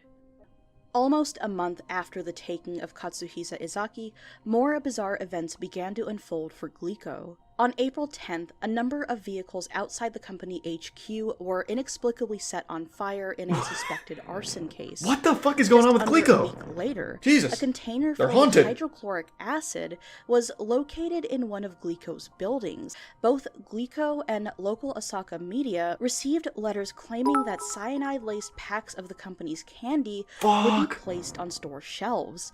The letters signed by a person or group choosing Damn, to this be is like the called actual the Zodiac killer. Monster Like, with 21 he must have fled the States and then went here to many torment the assumed chocolate was guy. taken from the works of mystery writer Glico and the Rampo Chocolate Ogawa, Factory. specifically a character known as the Monster or Fiend with 20 faces. It goes without saying that what happened next here was mass panic, and of course for good reason. It's Now, despite all the Arasaka. damage, however, Yeah, no poison what it candies is. were actually found. Meanwhile, investigators were scrambling to crack the case, but the so-called Monster with 21 Faces was slippery, and they knew it. As this was all going on, the letters did not stop. Many that were sent to the media were addressed directly to Japanese police, who the monster described as stupid and incompetent. Oh, hey, that's The too. monster was Hey, so let's not be confident, rude. or What the perhaps fuck? frustrated with police, They're doing that their best. the vehicle was gray and that they'd entered Glico's factory via the front gate in order to plant the container filled with acid, which they That's gotta be claimed embarrassing. was originally street garbage. The letters themselves. Imagine being so became a incompetent at your defining job that the characteristic criminals of you're this trying to catch are case. just openly But giving you even hints with to how make it more frequent fun they for them. were, they 'Cause you didn't can't figure offer it out on any your own. solid clues as to the monster's identity, aside from the fact that they seemed local based on the dialect that was used. There did, however, appear to be one possible break in the case after Glico's products had been recalled. Oh! This man was spotted on CCTV, seemingly placing something onto a store shelf. We got him! It is a bit difficult to make out, but the man here is wearing a business suit and glasses, along with a Tokyo Yomiuri Giants baseball cap. Oh, I actually thought that was a New York this Yankees remains the cap for a only second, I'm piece not of gonna lie. actual footage associated with this case. But whoever is depicted in it, the so-called videotaped man, has never been identified or even formally connected to the person or group who calls themselves the Monster with 21 Faces. On June 26, at the height of all the chaos and confusion, something even more bizarre took place. Oh god. Another letter had turned up, but this time it was a love letter. That the monster was done with Glico. The note, addressed to the people of Japan, said the president of Glico has already gone around with his head hanging down long enough. We would like to forgive him. Japan has gotten terribly hot and humid, so when our work is done... Yeah, maybe I'll check that one out next, Raiden. Geneva, Paris, London. We'll be in one of those places. Let's bring Pocky, the traveler's friend. Delicious Glico products. We're eating them too. See you in January of next year. And it even came without any money being exchanged. This, of course, would seem yeah, they haven't made a single fucking dime from this shit. If not for the fact that the monster really hadn't stopped at all. In fact, it had already started targeting other brands, including one Marudai food company, with much the same tactics it had already used with Glico. Once again, ransom was demanded in exchange for peace, and unlike Glico, Marudai was ready to comply. Oh no! But with a catch. On June 28th, just 2 days after the Why comply? They clearly just gave up last time. With Glico, said man was described as having a larger build, short hair, glasses, and most notably, eyes said to resemble those of a fox. The undercover cop was instructed so you sent a cop that was to high. a white flag, the signal to drop the money. But since that flag never appeared, the cop continued on the route until its eventual end in Kyoto. He was only there long enough to hop on the next available train back to Osaka, and sure enough, the fox-eyed man boarded the exact same train. This time, the monster wasn't bluffing. Several packs of Morinaga products were found with additional labels on them reading, "Danger contains poison," signed "The Monster with 21 Faces." In response, a staggering 40,000 Japanese police officers were set to watch over get rid of the surprise by supermarkets and saying convenience that. stores. In August of 1985, things were still at a standstill, and the Japanese public were furious with law enforcement's perceived Appreciate it, Giggle. incompetence. Thank you. And The yeah, pressure GTRP was is always too fun. much for one man in particular who had worked on the case. Superintendent Shoji Yamamoto, who, tragically out of shame, set himself on fire and would ultimately pass away. What? The monster, meanwhile, had been watching... What? This is like literally an anime plot. The fucking detective was so ashamed he couldn't catch the guy that he lit himself on fucking fire? This is probably what he looked like when he was burning alive too, just so fucking stoic about it. Like, yeah, I'm burning alive, what of it? What of it? Huh, pussy? My god! What? Bro, like over here, the fucking lead detective on a case probably thinks about it 10 minutes out of his day. And meanwhile, this guy was so consumed by it and so disappointed he couldn't crack it, he lit himself on fucking fire. We decided to give our condolences. We decided to forget about torturing food-making companies. If anyone blackmails any of the food-making companies, it's not us, but someone copying us. We are bad guys. That means we've got more to do other than bullying companies. Kind of a lame note, not gonna lie, kind of lame. Good on their work. But even so, people were still left with no answers, no real reason Wait, for why what? all this... So, this is fucking crazy. So the guy lit himself on fire, and that was such a profound statement that the criminals just stopped. So this guy, like, he must have seen the strings that attached everything. He must have cracked the fucking code. By lighting himself on fire, he solved the case, but he lit himself on fire because he couldn't solve it. So the act of the self-immolation ultimately solved the case. This is crazy. And there, man, what a story. And the criminals also had so much honor that they respected him so much that they just quit. It almost comes off like the monster with 21 faces didn't actually want to hurt anyone or even make money for that matter. Why place labels on tainted goods? Why not actually collect on the money? Why leave the CEO unmonitored, which allowed for his escape? That we don't know. In the end, we're never going to know what the monster really wanted. Was it to make a point to society, or to play out his very own detective fantasy in real life? The answers remain unclear, but what's troubling to think about is that the monster with 21 faces could still be alive today, and much like the Fiend, the monster remains unseen. Thank you. That was great, but what an I can't help but feel like it's all wasted. So like the team behind the monster with 21 condoms, like they did something crazy. Like, they did something nuts, and no one will ever know who it was. So that group, or that maybe one person, they can never fucking brag about it. They can never be like, I'm a genius. Like, this guy probably sits at the dinner table with his family or his friends, he's like, yeah, I'm fucking smart as shit. And then he can never prove it. Because he can't just be like, yeah, I'm the monster with 21 faces or whatever. Such a waste!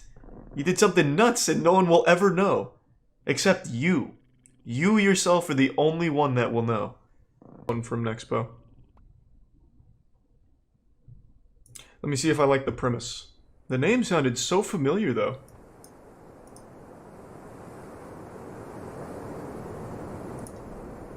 I think it's Prime Twilight. And no, I've not heard of them before, Taylor. Friday.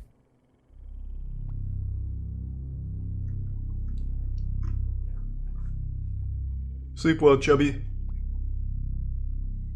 Joseph Shones was scouting some back roads in the Plumas National Forest.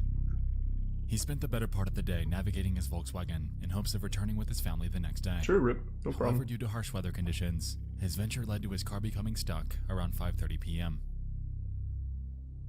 Miles away from help and with dwindling options, he hopped out of his car to give it a push. This is just like... In a strikingly unlucky turn of events, though, why am I blanking on the name? LEMMiNO. Would lead to him enduring a heart attack at the worst possible place and the worst possible time. He returns to the confines of his vehicle, enduring the pain and contemplating on what to do. Oh, this is Dyatlov Pass. He'd catch his biggest break. Two sets of headlights coming from the opposite direction, and the shadows of what looked like a woman, a baby, and a group of guys walking towards him while engaging in conversation. No, it's not good. Okay. After realizing that this could be his ticket home, he fumbled out of the car and began calling for help. Once he started doing so, the headlights turned dark, and the conversation fell silent.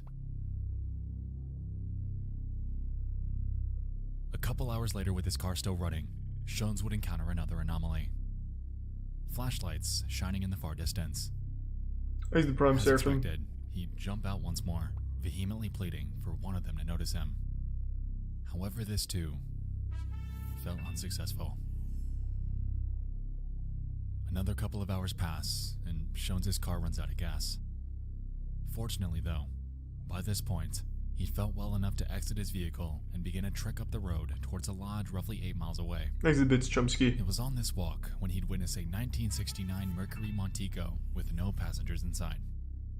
Considering the circumstances, and having spotted numerous people in the last few hours, he didn't think much of it. I love the visuals here.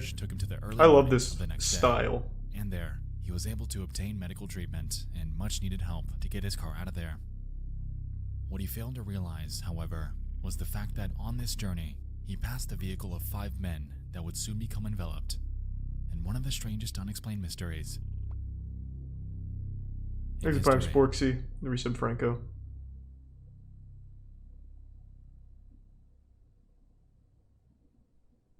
Are these real stories? No, I actually made these up. And I've, of course, thrown them throughout the internet for people to pick up on.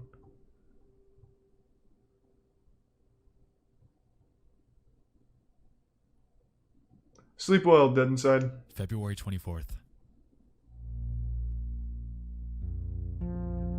Here's the 5 gift sub stylo. It was on this day when the lives of 5 longtime friends would converge. 30-year-old Jack Madruga would make his rounds Thanks, within Resub Yuba Terra. City and Oroville, California, to pick up the others for a night out at a Chico State basketball game. 29-year-old William Sterling, 24-year-old Jack Hewitt, 32-year-old Theodore Wire, and 25-year-old Gary Mathias made up this close-knit bunch, commonly referred to as the Boys. The Boys! Before competing in a basketball game of their own. Fuck yeah. The group played for a team called the Gateway Gators, an extracurricular segment of the Yuba City Gateway program. This was a rehabilitative center Phoenix. aimed at helping them learn a trade while overcoming their mild intellectual disabilities and mental health issues. It was because of this notion that the group lived with their parents, and with this came the expectation that they'd return home later that night. Jack Madruga, the owner of his prized 1969 Mercury Montego, was known to have recently worked as a dishwasher at a local fruit company. He was keen on handling his finances. However, due to what family describes as him being slow in thought, he found it difficult to maintain a job. William Sterling was known to be Madruga's best friend. He was deeply religious. Next to the tier 1 elongated dwarf. Reading literature to consult patients in mental hospitals. He seems very young. The oldest of the bunch. Yeah, he definitely looks like the oldest. However, was known to lack basic common sense. According to his brother, he was known to have spent over $100 on pencils for no reason. He was employed for a bit as a janitor and a snack bar clerk, but was later urged by his family to quit, since thank you, dwarf. they believed he was causing problems. Sleep well, Lynn. Thank you. Jack Hewitt was known to be slow to react and typically hung around wire. He was taken under his wing, so to speak, and frequently required his help to perform basic tasks such as dialing phone numbers. Gary Mathias was the most enigmatic of the group. He was the only one that lacked an intellectual disability, however, in its place, suffered severe mental health issues. The most prominent was his schizophrenia, which was the cause of his discharge from his brief time in the Are Army. these, like, crucial to the story that they have Mathias and intellectual Jack Madruga disabilities? were the only two in the group that possessed a driver's license. Thanks to the gift sub, dwarf. And so they embarked. A roughly 1 hour Okay. trip was ahead of them, and conversation ensued surrounding sports in the anticipation of a win for themselves the very next day. The boys' uniforms were already laid out back home by their parents, so they were ready to roll. Things were going good. Yeah, I love that shit too, Camino, as long as they're good mysteries. I'm a little skeptical on this one right now, because I can't really see the overarching mystery, but I'm interested.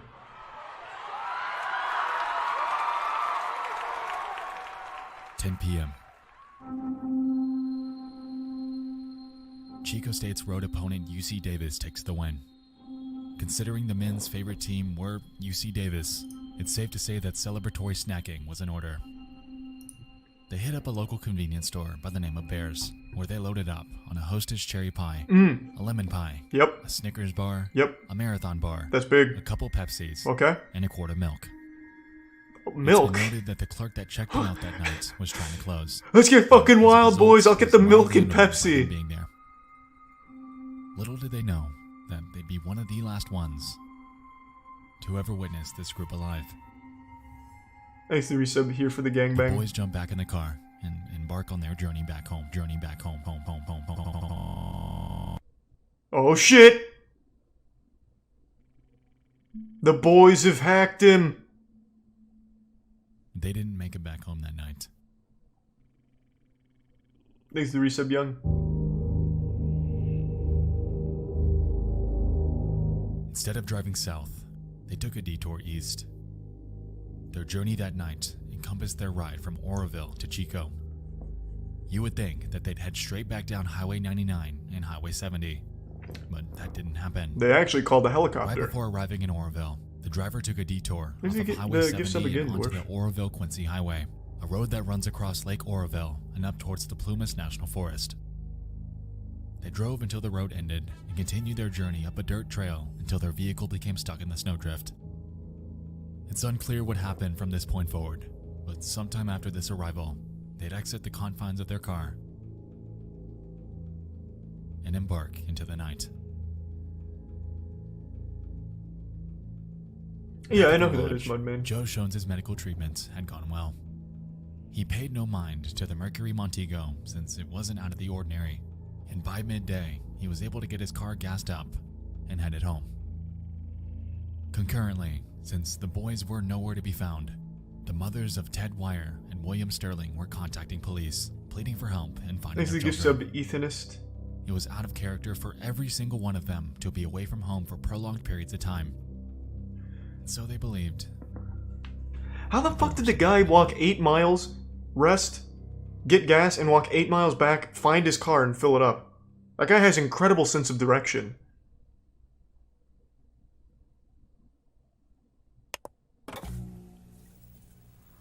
Government officials insist that this is an isolated incident.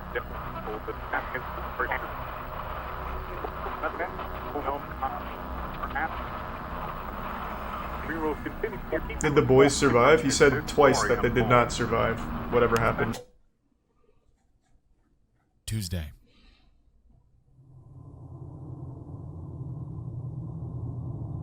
A forest ranger scouting the area notices an abandoned turquoise Mercury Montego. It was left on an unpaved road near Elk's Retreat, a staggering 2.5 hours from where the basketball game took place. The vehicle appeared ordinary. It was unlocked, the window was down, and snack wrappers littered the seats. In the gas tank was more or less a quarter tank of gas, and by the time it was located, it wasn't stuck. Jarringly, considering how rough the terrain of this trail is, the vehicle was found with minimal damage. Yuba County PD began broadcasting the details and photos of the missing men, and for the next 5 days, their search team would scour the region. This would soon prove difficult, however, considering the fact that this was in the middle of a harsh winter in the mountains. Thanks, Eatmeth. It's been reported that the search team nearly lost people on a couple occasions, and by Sunday, a harsh winter storm would move in, dumping nearly 9 inches of snow in the area.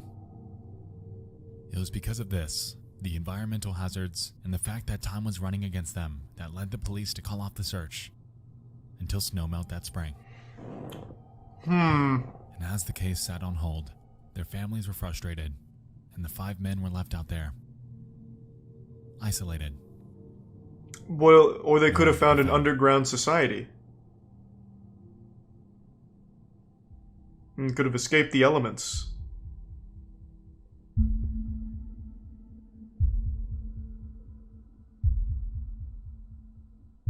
June.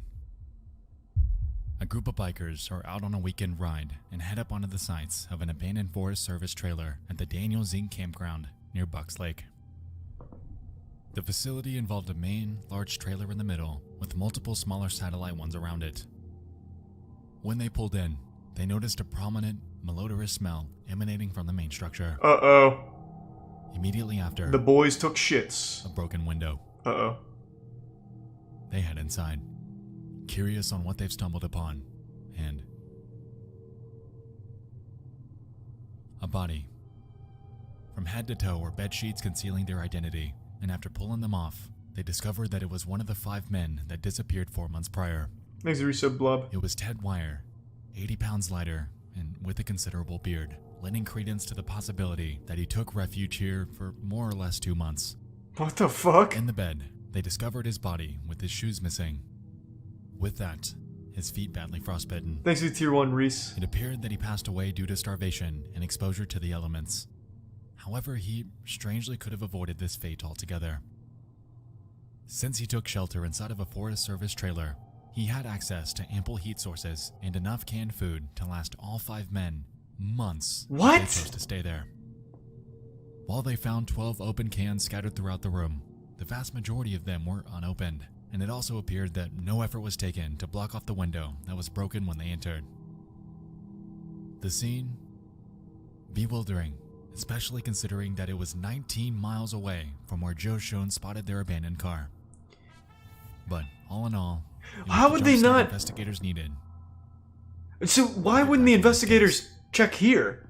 Though, like 19 miles isn't that absurd, considering that one dude walked 8 miles back and forth. In hope for closure, search teams prowled the new focus area southeast of Bucks Lake. It would only take a day before they'd catch their next break, too. On June 8th, police discovered the corpses of Bill Sterling and Jack Madruga nearly 5 miles. No, I'm talking about the investigators. Why wouldn't they check that campsite, is what I meant. That's what I'm talking about. His pocket, his car keys, It was noted that he'd been dragged a short distance and was partially eaten by animals. For Sterling, his remains were scattered around the area a few feet away. He was nothing but bones. Since the bodies were discovered closer to the vehicle and on a potential road they could have taken northbound, they believed that on their hike, the pair couldn't press on any further and met their demise through a combination of the elements and mounting fatigue. Thanks to resub, Anna. 2 days later, yeah, I guess rip, the father but of still. Jack Hewitt discovers numerous articles of clothing belonging to him a couple of miles northeast of the service trailer. Soon after, his remains. Interestingly, a short distance west of their location, service blankets and flashlights were discovered lying by the road. This discovery led investigators to the belief that he and Gary Mathias more than likely made it to the trailer with Ted Wire and lived with him for an undetermined amount of time. Their reasoning was because of the existence of Mathias's tennis shoes left in the room that Wire was found in. The theories are tenuous, but they believe that they spent most of their final weeks alongside Ted Wire in the trailer. After he passed away, however, they wanted to get away from the corpse and set out towards the northeast to achieve that. It was on this hike that the pair would meet their demise, spending their final days exposed to Mother Nature. And she's a real bitch. Now, it would make perfect sense. However, to date, the remains of Gary Mathias have never been found. As of now, his missing persons case remains open, leaving questions abound surrounding the motive and the circumstances that late winter night. So they speculate that he could have played a role in their deaths? Like, directly?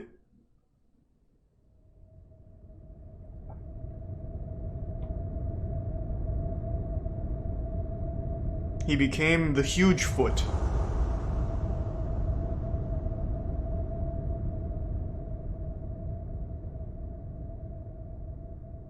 Without a doubt, there are questions about this case. The main one, though, encompasses the following. Why did they not head home? Backing up and taking a look at this case presents an anomaly that's frequently brought up. Gary Mathias. He had a friend that lived in Forbstown, a few miles away from Oroville and where the car was found. This has led many to consider the potential that Mathias had more to do with this than some were letting on. If we take a look at their route that night, mapping it from Chico to where they abandoned the car, it makes sense. The Oroville-Quincy Highway is just north of Oroville, and the potential of Gary Mathias having driven up there in the past wouldn't be far-fetched. So let's entertain the idea that Madruga was convinced. He drove the car up the Oroville-Quincy Highway and missed the turnoff to Forbstown Road. As a result of this, he kept driving and driving until he eventually became stuck miles up a mountain trail. Now up to this point. Huh, it's interesting this has taken an extra 60 miles to find the exit. What led the mother of Jack Madruga to think otherwise, however, was the fact that after they were stuck, why, with 5 sizable guys that could have rectified the situation with relative ease, did they decide to abandon the car and press onwards into the unknown? What was restricting them from turning back and undoing the mistake that they'd gotten themselves into? According to Jack's mother, she pled that there was some force that made them go up there. They wouldn't have fled off in the woods like a bunch of quail. We know good and well that someone made them do it. We can't visualize someone getting the upper hand on those 5 men, but we know it must have been. So the car wasn't stuck, the car wasn't damaged, they could have just turned around? The circumstances at the time, postulating the potential of nefarious activity wouldn't be out of the ordinary. The state that Jack Madruga's car was found in led to even further questions than it did answers. According to reports, his car was found in immaculate condition, something almost unheard of considering the rugged terrain that existed on the road they'd taken. With 5 moderately sized men packed into an already heavy and low-sitting vehicle, undercarriage damage was nearly a guarantee. Given the fact that Jack had never driven up on this road before, it seemed weird that he was able to navigate it with such prowess near midnight. Furthermore, when the car was found, Jack's window was This is all an ad for that car. claimed was extremely uncharacteristic of him. Bearing in mind that Matthias and Madruga were the only two with driver's licenses, suspicion grew regarding the actual driver that night. Was Jack Madruga truly at the wheel, or did Matthias demand the keys while taking them up there? Thanks to Resub Dingle. Considering Matthias's numerous run-ins with the law, this wouldn't be entirely outside the realm of possibility. Prior to 1976, he was known to have been unpredictable, however straightened out after being prescribed schizophrenia medication. It was reported by his stepfather that, quote, he had no notable contact with police during the 2 years leading up to his disappearance, and he hadn't gone haywire in private during that time. The reason I bring this up is because I see it mentioned all the time on various articles and forums. However, the evidence presented, especially considering his own disappearance, is relatively insubstantial. While this is a notable possibility, in my opinion, there are others that carry a bit more weight. I think it's paranormal. What if there was a magnetic anomaly causing an apparition to appear in front of the five, Let's talk about looking to be like a Joseph's mermaid or something, luring them out into the snow? We can recall that he spent the better part of his Friday night stuck around the same area the boys were. It's staggering that he spent most of his night under the unluckiest of circumstances. However, I digress. In his testimony, he claimed that he witnessed something. A group consisting of a woman, a man, and a baby, all walking within the path of two sets of headlights. If we're assuming that his recollection is correct, then this leaves us questioning the identities of the other party involved. Ted Wyer's sister has come forth, theorizing on the potential that the men witnessed something nefarious that night, sometime after the basketball game. Perhaps they saw an attack or some sort of signal, whether domestic or not, and decided to follow the family to help. What? I'm not entirely sure how large the distance between Shones and the group he witnessed were, but hearing the cries of someone in need would surely spark some sort of desire to help instead of shutting up entirely. I find it strange that the headlights cut off and the conversations halted in both instances when he saw people. While the circumstances don't scream maliciousness, they definitely don't drive the situation towards innocence. That is, if his recollection was correct. You see, since this testimony came out, Shones' story had slightly changed each time he shared it. While this, of course, could be a simple case of memory distortion, the notion that he changed it at all ultimately weakens his story altogether. According to sources, conversing with Shones after the fact was admittedly frustrating. He would claim that he was very ill during the moments he believed he witnessed the others, and essentially admitted that he could have hallucinated some of the Shamey details. and Chad Shipman. Bearing in mind that the other parties stopped dead in their tracks both times he called out for them, it could have easily been a figment of his imagination. But what if it wasn't? But what if it was? That's just it. The nature of word-of-mouth testimonies, weakened by the circumstances of their situations, ultimately leave Thanks them to up for Prime Camp. debates and shrouded in uncertainty. While a nefarious situation is plausible, we can't discount the potential that the boys' predicament that night was all one big accident gone wrong. One big accident gone wrong? Let's put Gary Matthias. Isn't in an the spotlight accident once more. already something going wrong? Entertain this. The men are at the game. All's going well, and they leave that night without issue. They hit up Bears to grab some snacks before hitting the road back home. They're driving down Highway 99 towards Oroville, and somewhere on the way, Matthias convinced the others to visit his friend in nearby Forbstown. Jack agrees, and they detour right before Oroville onto the Oroville-Quincy Highway, where they eventually miss the turnoff onto Forbstown Road. Similar styles when we watched Quincy D.B. Highway Cooper. is incredibly dark at that time of night, so it would make sense. Hesitant to turn around since the highway tightly winds through the backcountry, the others suggested alternate turnoffs that were supposedly ahead. Alternate turnoffs that, as we know, they never took.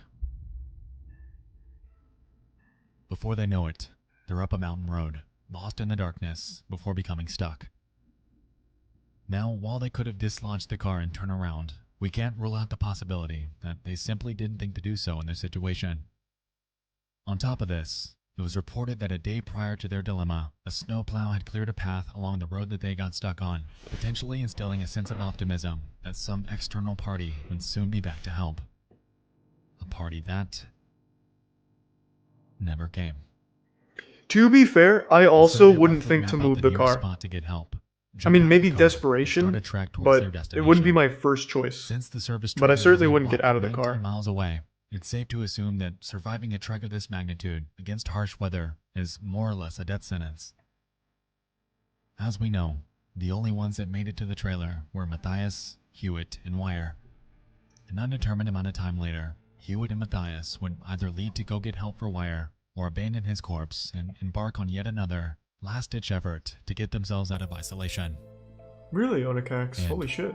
It's on their way out that both Hewitt and Matthias both succumb to the elements, drawing their predicament to its unfortunate end. If you ask me, I think Matthias pressed on northeast, trying to make his way towards the Meadow Valley area. What he likely didn't realize, however, was the fact that it was roughly 21 miles away.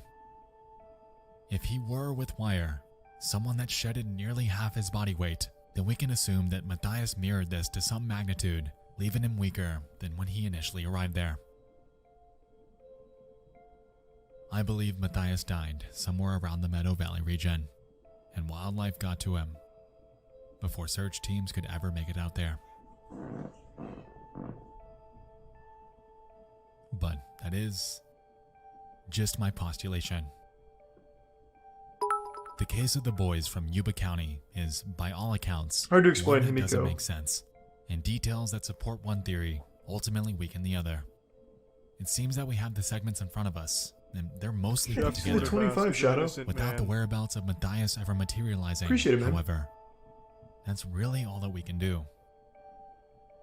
Like, how was the car unscathed through rocky terrain? Why didn't they react to the cries of Joe Shones, someone they could have seen as their beacon for help? Why was the heat source and food that could have lasted them months untouched? It's cases like this that engulf me with fascination, even though there are still countless questions, countless loose ends, countless... Damn, thank you for the 5k bits, unknowns. Chimbo. Thank you, man. Appreciate the generosity again. The boys embarked on that brisk Friday night to what was supposed to be a night of sports, a night of laughter, and a night that they'd never forget. What transpired in reality were events that the world around them had been trying to piece together, because it's all of us that can't forget them.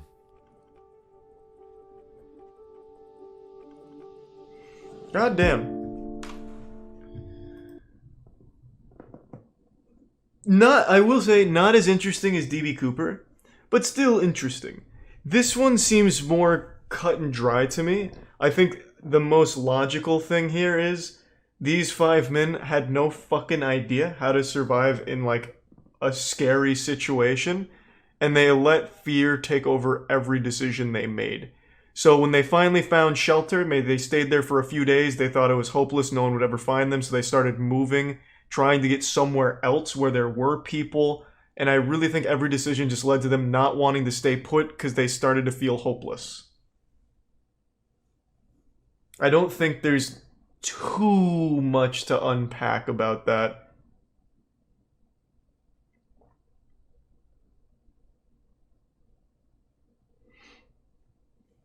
Yeah, I know what that is, Kron.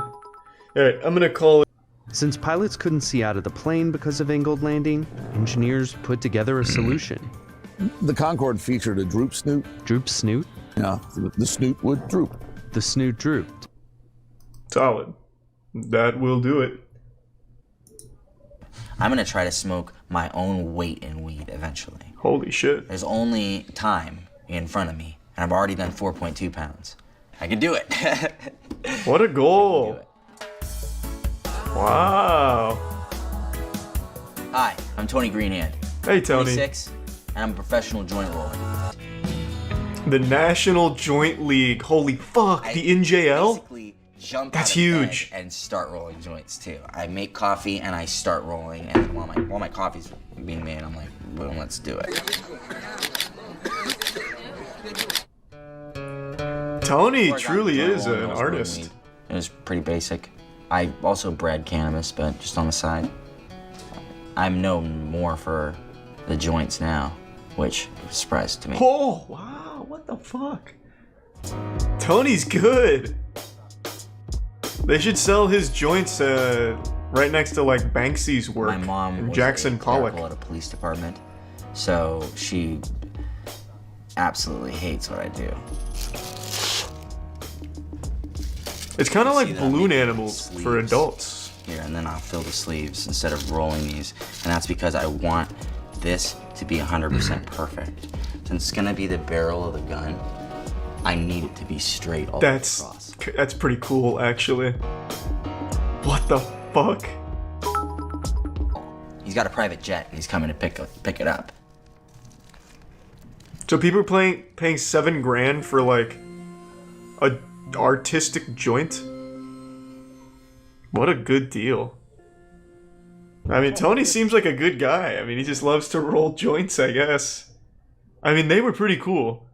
They were not lame like I was expecting. Oh my fucking god, I know this. Oh shit. I remember this. This was like when I was still new to Reddit. Yeah, I remember this. This was solved. If I remember, I'll let the video play and then I'll go off memory and see if I'm right. Thanks to Tier 1 Guatemalan god. I did not know her name was Elisa Lam.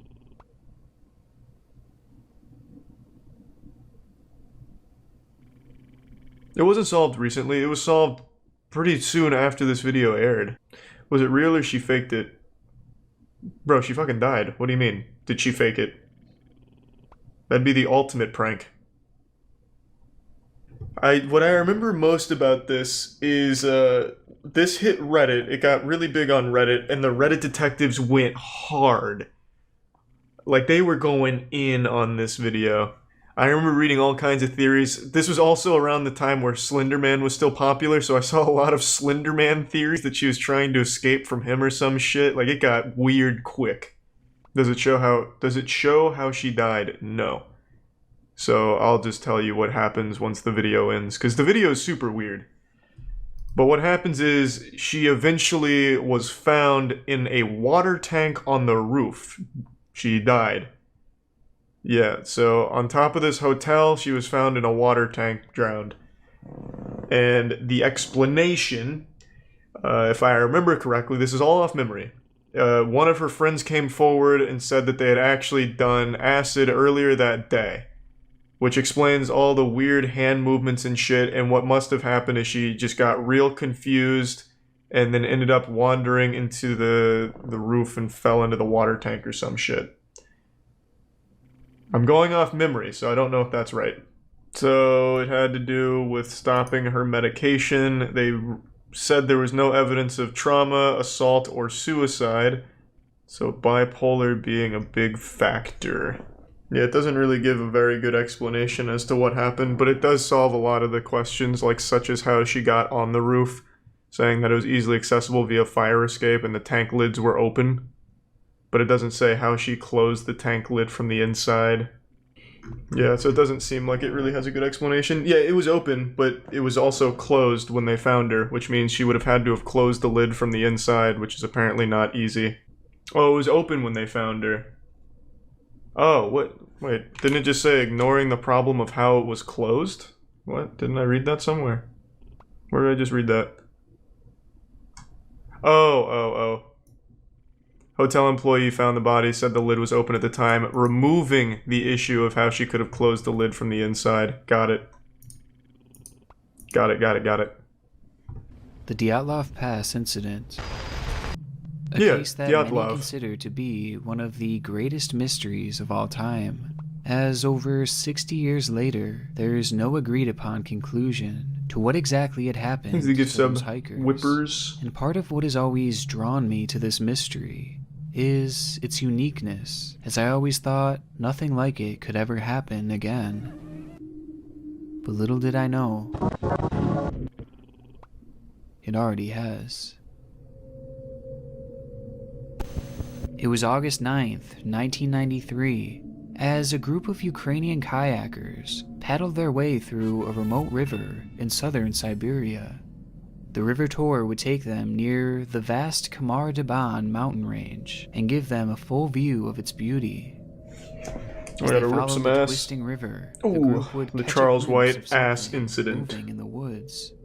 It was a young lady wandering aimlessly with a frozen expression on her face. She was all alone with blood on her jacket. Uh-oh. The kayakers would call out to her, asking who she was and if she needed help, but the girl didn't answer. In fact, she didn't say a word. Whatever she had seen on that mountain range had traumatized her, to the point where she Exhibits Canadian and having barely knock. spoken of the incident Thanks to a lot this for day. watching, man. The kayakers would bring her back to civilization, where it would be discovered that her name was Valentina Yudachenko. Hello, a hiker Valentina. who had been visiting the area as part of a tourist expedition through the mountain range. There's a gift sub shack. But the concerning part was, she wasn't alone. Or at least she hadn't been when she started her hike. In fact, she had been with 6 other hikers during her trip. Hikers who were nowhere to be found. There's the What prime happened in those Bjorn. mountains that was so Bjorn. traumatic that it left Valentina in a state of shock for years and caused the disappearance of her entire crew. Well, the story is as strange and disturbing as it gets.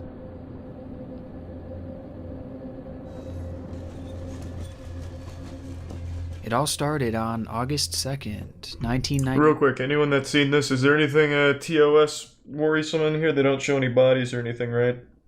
I'm gonna assume not, but just want to cover bases. We good? Khamar Daban. The group consisted of 24-year-old Tatiana Filipenko, 23-year-old Alexander Kresin, as well as Denis Svachin, Victoria Zalasova, Tamar Babanov, and of course, Valentina Yudachenko, each of whom were merely teenagers. There's the prime Tadax and Despite their Loki. youth, they were all well-trained and No worries, experienced Justin, thank you. hikers, and the group was led by 41-year-old Ludmila Korovina, an internationally renowned master in pedestrian tourism.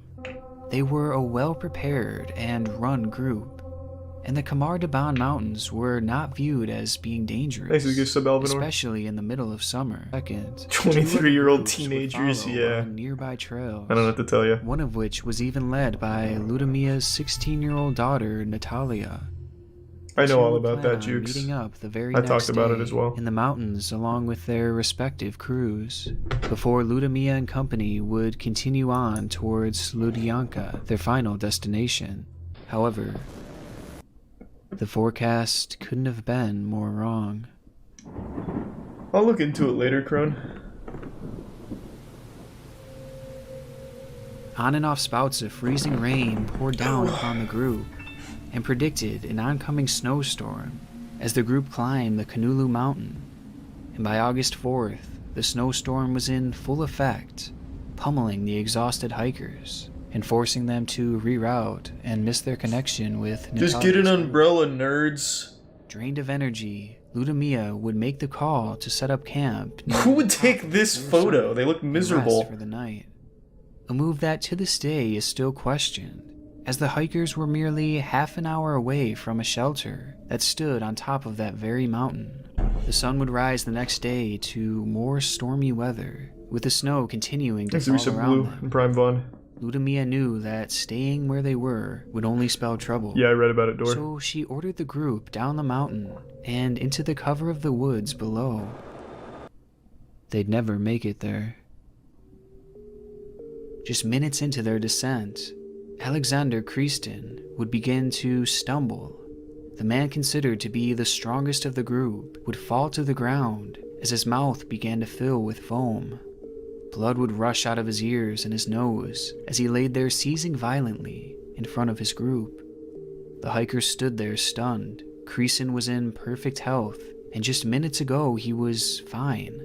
And now he laid in front of them, dying. They had been outside for mere minutes. It's a haunted Already trail. one of their crew members were down. The 5 hikers continued moving forward without their leader and their strongest member, trudging ahead in a state of shock and confusion. However, this descent wouldn't last long. As they walked out of sight of Ludmilla and their dying friend, screams started ringing out from on top of the hill. It was Ludmilla. They rushed back up to see what was the matter. A bear. Only to find a disturbing scene. A Alexander polar bear. was lying there, dead. And Ludmilla was dying too. What? Unable to move and on her last breath. To this day, it's still unclear what she died from, with reports saying that she had suffered from the same mysterious illness that Alexander seemed to have, while others say that it may have just been a heart attack. They show a body? Well, it can't be one of theirs unless they just started taking photos. Here, let me just double check. Scanning through it right now, I don't see anything like that. All I'm doing is spoiling the fucking story.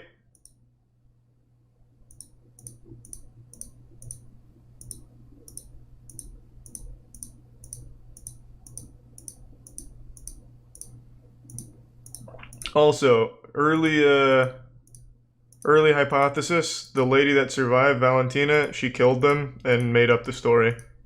This shit is making no sense right now.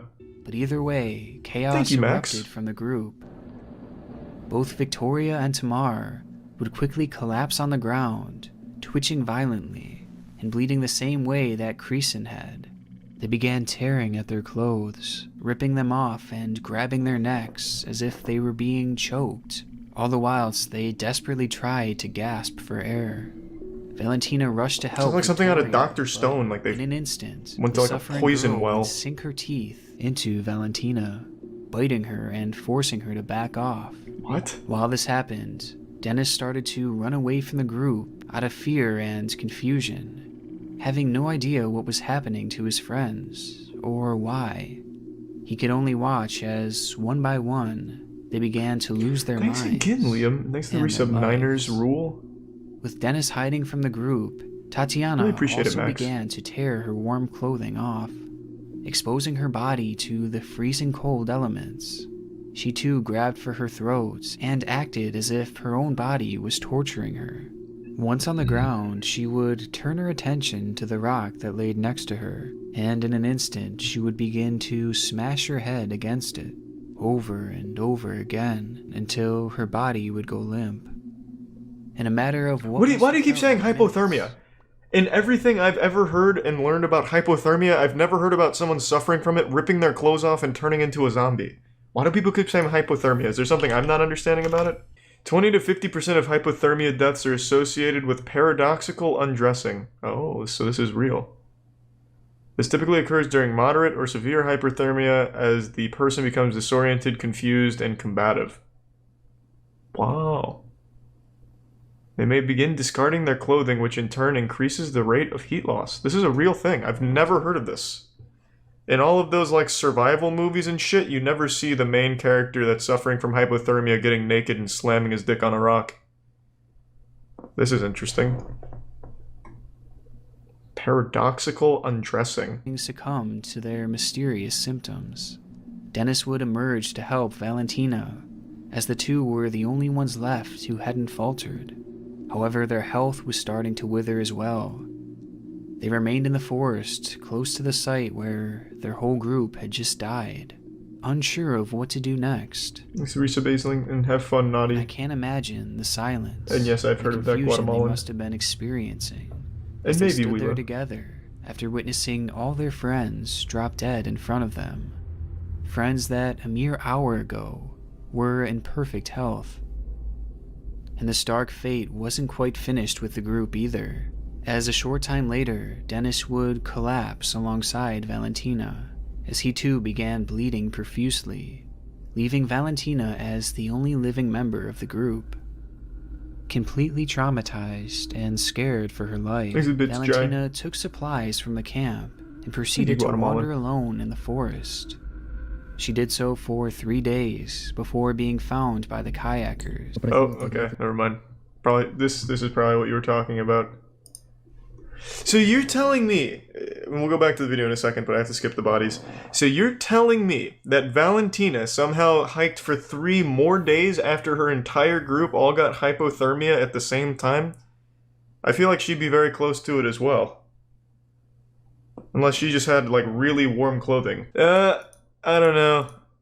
Judging by the video here, it'd be kind of hard to like, hide this as a murder. So I fall back on my theory. I don't think it's right. I think I'm wrong. Story that seemingly makes no sense. 6 healthy people turning insane and dropping dead in the matter of minutes. Just play audio. Which fine. prompts the... I mean, there's not a lot here, but sure. It's in another language too, so. Actually, huge tier 3. Resub Gimji and as they Kukius. received no guidance from the deeply traumatized Valentina. And what the rescue party saw when they stumbled upon the scene would shake them to their core. With one member saying it was a scary picture, the hikers were lying on a small ledge, some huddled together, oh wait, some a little I forgot distance these. away. They had a story that seemingly makes no sense. 6 healthy people turning insane and dropping dead in the matter of minutes, which prompts the I didn't know it came up question, twice. What happened to Still those blurred. hikers? It's fine. A question that to this day remains without a true answer, where autopsy reports ruled that the 6 hikers had died of hypothermia and protein deficiency, pointing to the idea that the group had not been eating enough throughout their trip. But the more I look into this, the less I believe that this is possible. What? Why? Just looking over the symptoms, this cause of death does explain some of their behaviors, such as the paradoxical... Hey, I just learned about that. Fuck However, yeah. It fails to explain them all. Makes a The prime biting, Truman and the banging Dodo. of their heads against rocks, the foaming of the mouth, and the bleeding are all inconsistent with this conclusion. So how could hypothermia have set in so quickly? Must have been After very all, cold. It was summertime, and despite the snow, the temperature was likely barely below freezing. Also, if hypothermia were truly to blame, and they were in such bad shape that each hiker died in the span of minutes, then how could Valentina have continued That's to what I survive said. for 3 more days? It just doesn't make sense. And as for the protein deficiency, Valentina herself had mentioned that the group had eaten well throughout their trip, and had even ate together on the morning of their deaths. It's also worth noting that they ate as a group together, with each member eating the same thing. So how had Valentina survived if she had eaten what they had eaten? And has caused myself and many others to doubt this theory. But if it wasn't Thanks to resub hypothermia GGG. and protein deficiency, then what could it have been?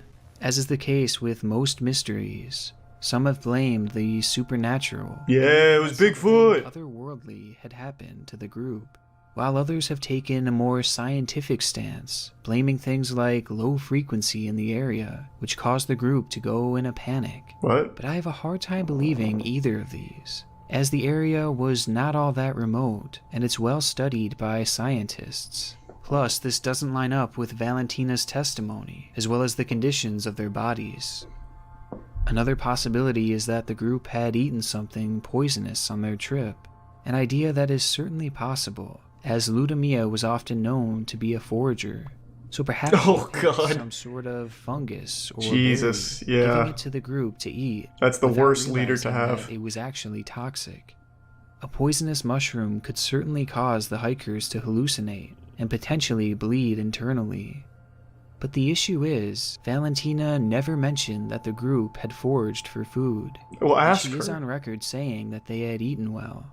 If they had ate something suspicious out there, she certainly would have told authorities. Needs to give Plus, some if they had Archer all and the eaten Prime Bell. together, then how had Valentina not been poisoned? And finally, Ludmilla was an expert at this kind of stuff, so it's unlikely that Maybe she would some done. make a mistake of this magnitude, especially given how well she knew the area. But if it hadn't been the food that had poisoned them, then perhaps it was something in the air. Chemtrails. Russia has long since been known for their development of deadly chemical weapons, producing them in secret and testing them in undisclosed locations. And around this time, it's documented that Thanks, they Reset had Wheeler. a specific interest in Yeah, we can deadly do that nerve next. agents. Chemicals that Thanks, could have Acid. caused the hikers to snap and act the way they did, as well as causing their bleeding and foaming of the mouth. Because of this, many think it's possible Thanks, that Reset the Baz Nine. Russians had been testing or even dumping their chemicals in the area where the hikers just happened to be. What? After all, in 1993, the Soviet Union was already disbanded, an event that caused thousands of these chemical weapons to go missing, the best possibility for explaining how it happened so quickly. Now, following this theory even more, the case gained virtually no media coverage, besides for a single local article, and it's barely known to this day, pushing some to believe that it could have been covered up. And there's also one final key detail that I found in my research that could point to this theory being true. After authorities were alerted that a group of tourists were missing, they Just in didn't set case. out a search party until a full week had gone by, despite there being clear weather. Some online have taken this as an indication that authorities were waiting for the toxins in the area to clear before beginning their search. But there are some issues. No, I don't know that First one, of Cum. all, the location where the hikers were visiting was fairly popular, and they were a mere 100 meters away from a shelter that was designed for people to stay in. This channel's popular So why would garbage. the military test or dump weapons I've there? never heard of the Khamar Would they Daban select a incident. more remote area? The fuck are you talking And about? Also, how would Valentina? It's a frustrating case as the answer seems so hard to settle on, potentially because it's been incredibly underreported. Thanks to Resub. And the reports You that Rona. are out there are filled with And quite yeah, I a know bit that of one's Sloth. speculation rather than fact. Also, of the original articles written on this, many were made in other languages, which may have led to things being lost in translation over the years. Oh, maybe. And though Valentina's he's talk. testimony tells us what had happened on those mountains, it's also possible she had misremembered things, especially given the extreme shock and trauma she had experienced. She had also just recently started discussing this event, leaving things to be forgotten over the years. So with all these factors, it's possible we may not even have the full story, which just adds more mystery to this strange case. And given the lack of attention it's received, They weren't it's malnourished possible is we the may never thing. know for sure what happened in those mountains.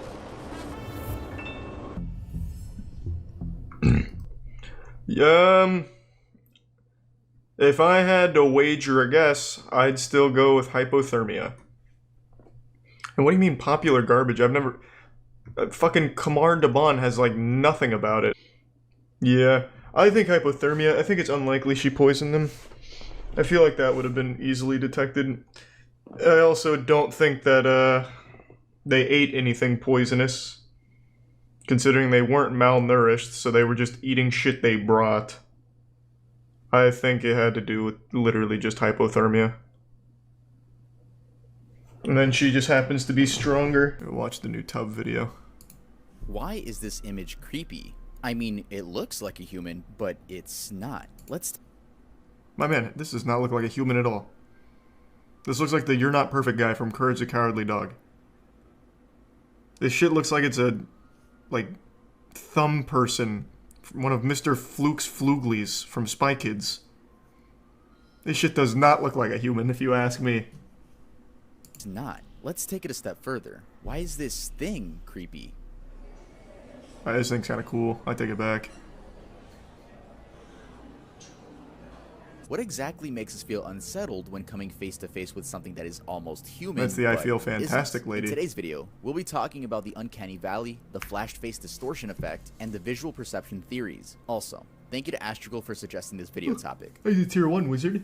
The In the Uncanny tier 1 Valley. jail? So, The prime the beer? Uncanny Valley is a phenomenon introduced by Masahiro Mori in the 1970s. It's used to describe the relationship between a human-like object and the emotional response it evokes in people. The average human has 2 eyes, 2 ears, a nose, a mouth, eyebrows, and hair. But why does this image look normal, and this one just looks like something straight out of your nightmares? That's because what we're looking at is almost human, and our minds can recognize that. If we take a look at this chart here, we see that it's using two scales, familiarity and human likeness. We're very familiar with stuffed animals and industrial robots. However, the closer the object imitates humans, the closer they reach the uncanny valley. A state of mind. Which one was the robot there, am I right? Because we don't know if what we're Jimmy or the girl? Or not. All we know is that they're almost human. Masahiro Mori wrote an essay all about the uncanny valley and goes into detail on what exactly makes us feel uncomfortable. For context, Masahiro was a Japanese roboticist, most known for his research in humans' emotional responses to non-human entities. The essay was written in Japanese but has been translated to English. In the effect of movements section, he states, for example, one robot had 29 pairs of artificial muscles in the face, the same number as a human being, to Are they make it smile grieving? in a human-like fashion. According to the designer, a smile is a dynamic sequence of facial deformations, and the speed of the deformations is crucial. When the speed is cut in half in an attempt to make the robot bring up a smile more slowly.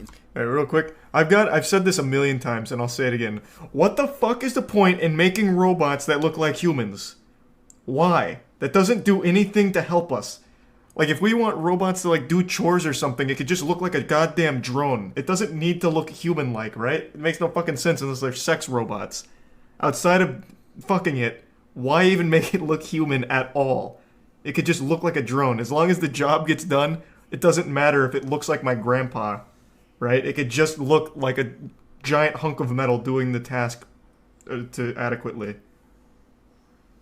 The only possible logic I could see with making a robot that looks human is to fuck it. Which I don't think every robot needs to double as a sex bot.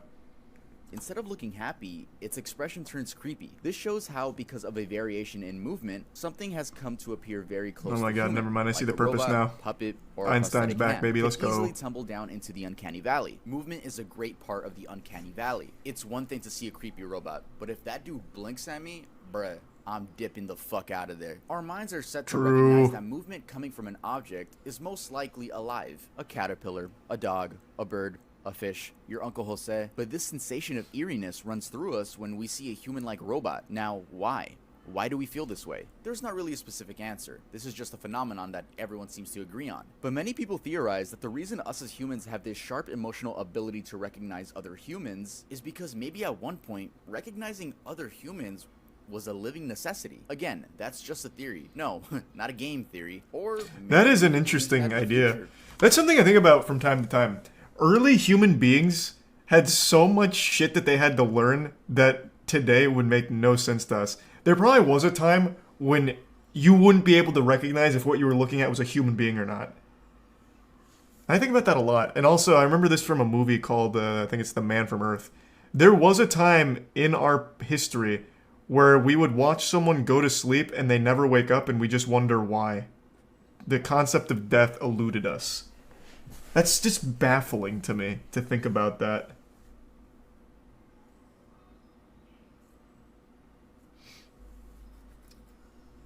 You're millions of years beyond that, why worry? Well, it's not worrying, it's just something I think about. I find that interesting.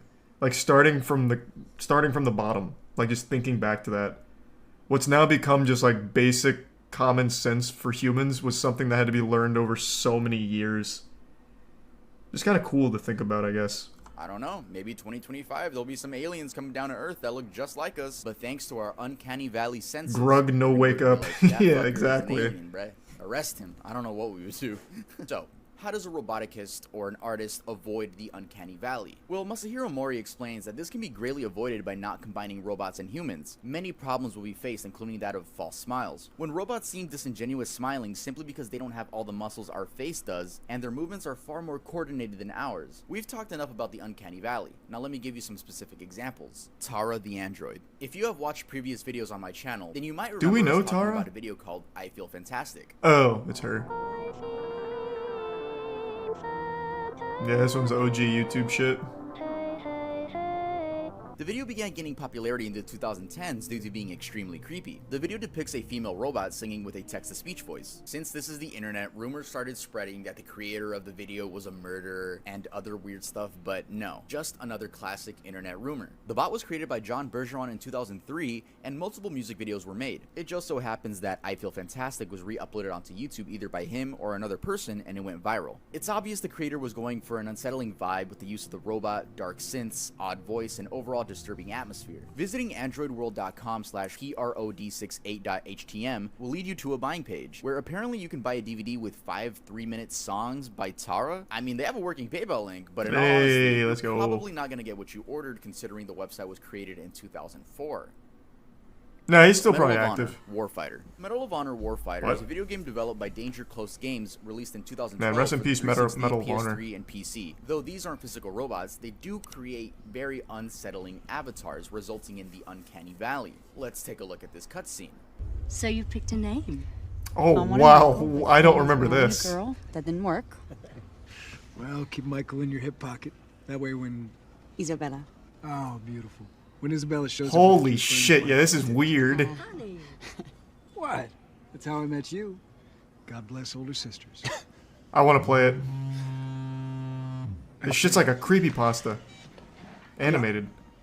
Okay, I'll take that as a chance to hit the ladies. Married to that man for 22 years. And one of the things I've learned that some of the other wives didn't is that it's better to have them happy than to have them safe. Easy resub, Chad. Now, what's the difference between these player models and player models in a game like GTA 5? Well, GTA 5 had a far greater budget, which meant they could hire actors, not voice actors, in motion capture suits and in general afford better technology. I don't mean to be a Rockstar fanboy, but Rockstar always goes all out when it comes to their models' facial expressions. They definitely such do. as LA I Noire, agree. where a major task in the game is to read other characters' expressions to tell if they're lying or not. They achieve this with facial scan technology, which is also meant to skip over the uncanny valley because their characters actually look good. On the other hand, animating 3D characters by hand, or at least without a big budget. That actually is kind of wild. I haven't played Medal of Honor Warfighter. I think most people stopped playing Medal of Honor after the PS2 era because the game just got turbo shit. But now I want to play it. This is kind of wild. You have to try really hard to make character models look this bad with a big budget. What's wrong with it? Bro, it looks like shit.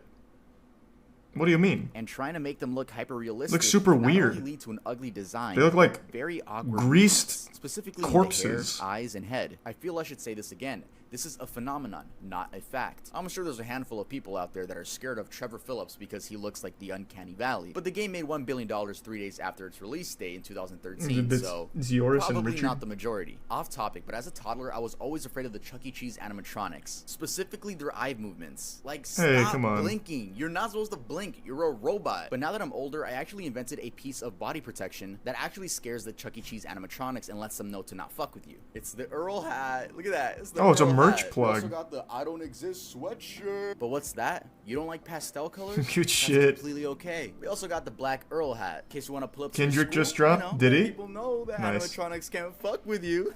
Blue I'll have hat to also listen. exists. We also got trucker hats. And my personal favorite, the beanies. But yeah, that's enough for the self-promo. If you guys want to see all the items of my new brand Earl, make sure to click the link in the description or go to earldoesn'texist.com. Now let's head over to the next Uncanny Valley example.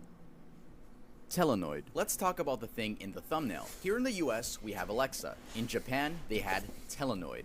There is one question I would like to ask Oh, you. wow. He moves so cool. We've had in 20 years in the phone market too. It's like a fetus.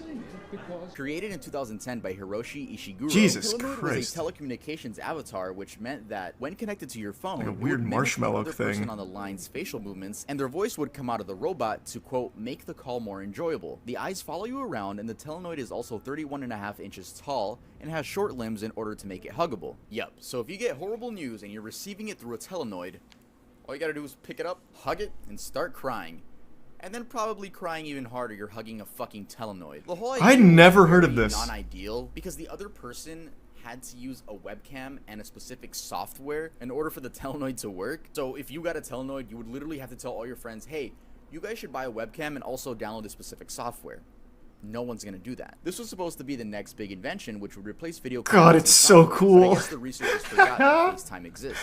If you want to get your hands on one of these bad boys, What the the price starts fuck? at $8,000 for the consumer version and $35,000 for a research version. It is actually like straight out of The Grudge. Why would he make the bottom of it look like this? Well, what is that design idea? Oh. It's like a pseudo sperm cell almost.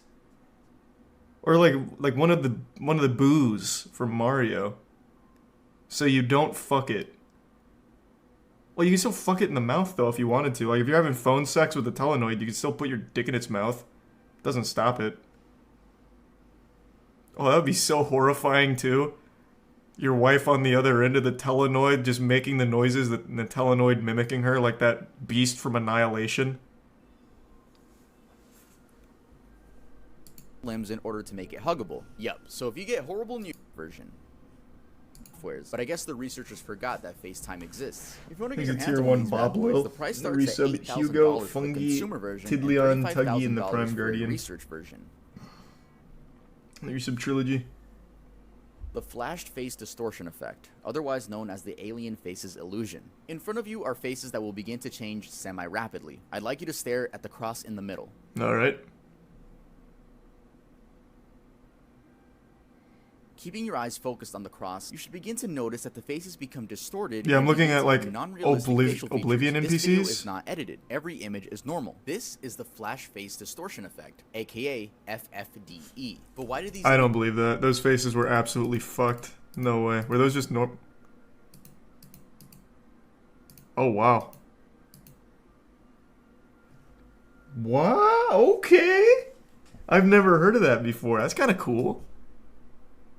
Alright, I fuck with that. Edited. Every image is normal. This is the flash face distortion effect, aka FFDE. But why do these images become alien-like? This is because our brain is trying to fill these gaps through peripheral vision using our memory. Obviously, it has a hard They look time like doing Titans. that, and the Yeah. flipping of the images doesn't help it at all either. Our brain does its best to detect faces, which is why we see faces on random objects. This part of the brain is called the amygdala, a section of our brain that is commonly thought to form the core of a neural system for processing fearful and threatening stimuli, including detection of threat and activation of appropriate fear-related behaviors in response to threatening or dangerous surroundings. At the end of the day, the FFDE is a phenomenon based on our peripheral vision facial detection skills, since our brain just likes to assume that all faces are normal at first glance. I'd also like to show you guys an illusion called the Thatcher illusion. Here's a normal image of me. Look how hot I am. Then we flip it around and oh wow, I'm hideous. Anyone can do this. All it takes is a photo editing software. All you gotta do is flip your eyes and flip the mouth upside down and then flip that image 180 degrees. This illusion is the best supporting evidence as to how our brain just assumes a face that we're looking at is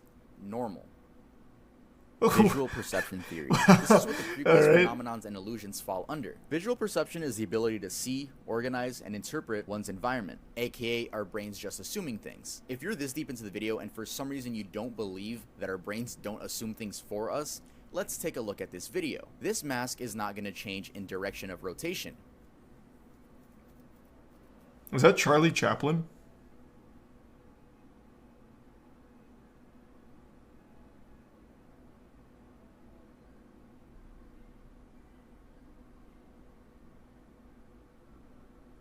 However, our brains do like to assume that it's facing us. Now, there are a lot of examples of the visual perception theory, though that video I've seen something like that before. Easiest and best one. The way I like to explain it is just assuming. Our brains just think they know everything. I don't know why. I don't know why she thinks she knows everything. The next theory for visual perception is called the bottom-up theory, and that means understanding a concept's individual components before we understand the whole thing. For example, if you were to individually analyze my mouth and eyes in this image without me rotating it, after some time you'd be like, wait, that's not right. But that's simply too much work for us, so we'd rather much let our brains do the work for us and assume that a face is a normal face. So, to end this video off, this image is creepy because it falls under the uncanny valley. And also, he's pretty fucking ugly. True. Telenoid's fucking awesome, though. Hey I guys, kind of want a thanks for Telenoid. watching the video. If you guys enjoyed the video, make sure to leave a like. And if you're not subscribed, make sure to subscribe. You made it to the end of the video. You like me to some degree. And if you haven't already, make sure to follow me on Instagram. And I'll see you guys How old is next Telenoid? time I upload. How long has that been around? Is that a new thing or an old thing? It has to be old, right?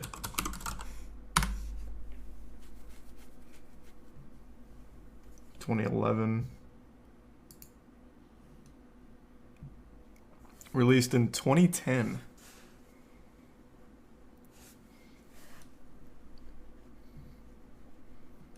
God, it's so fucking cool.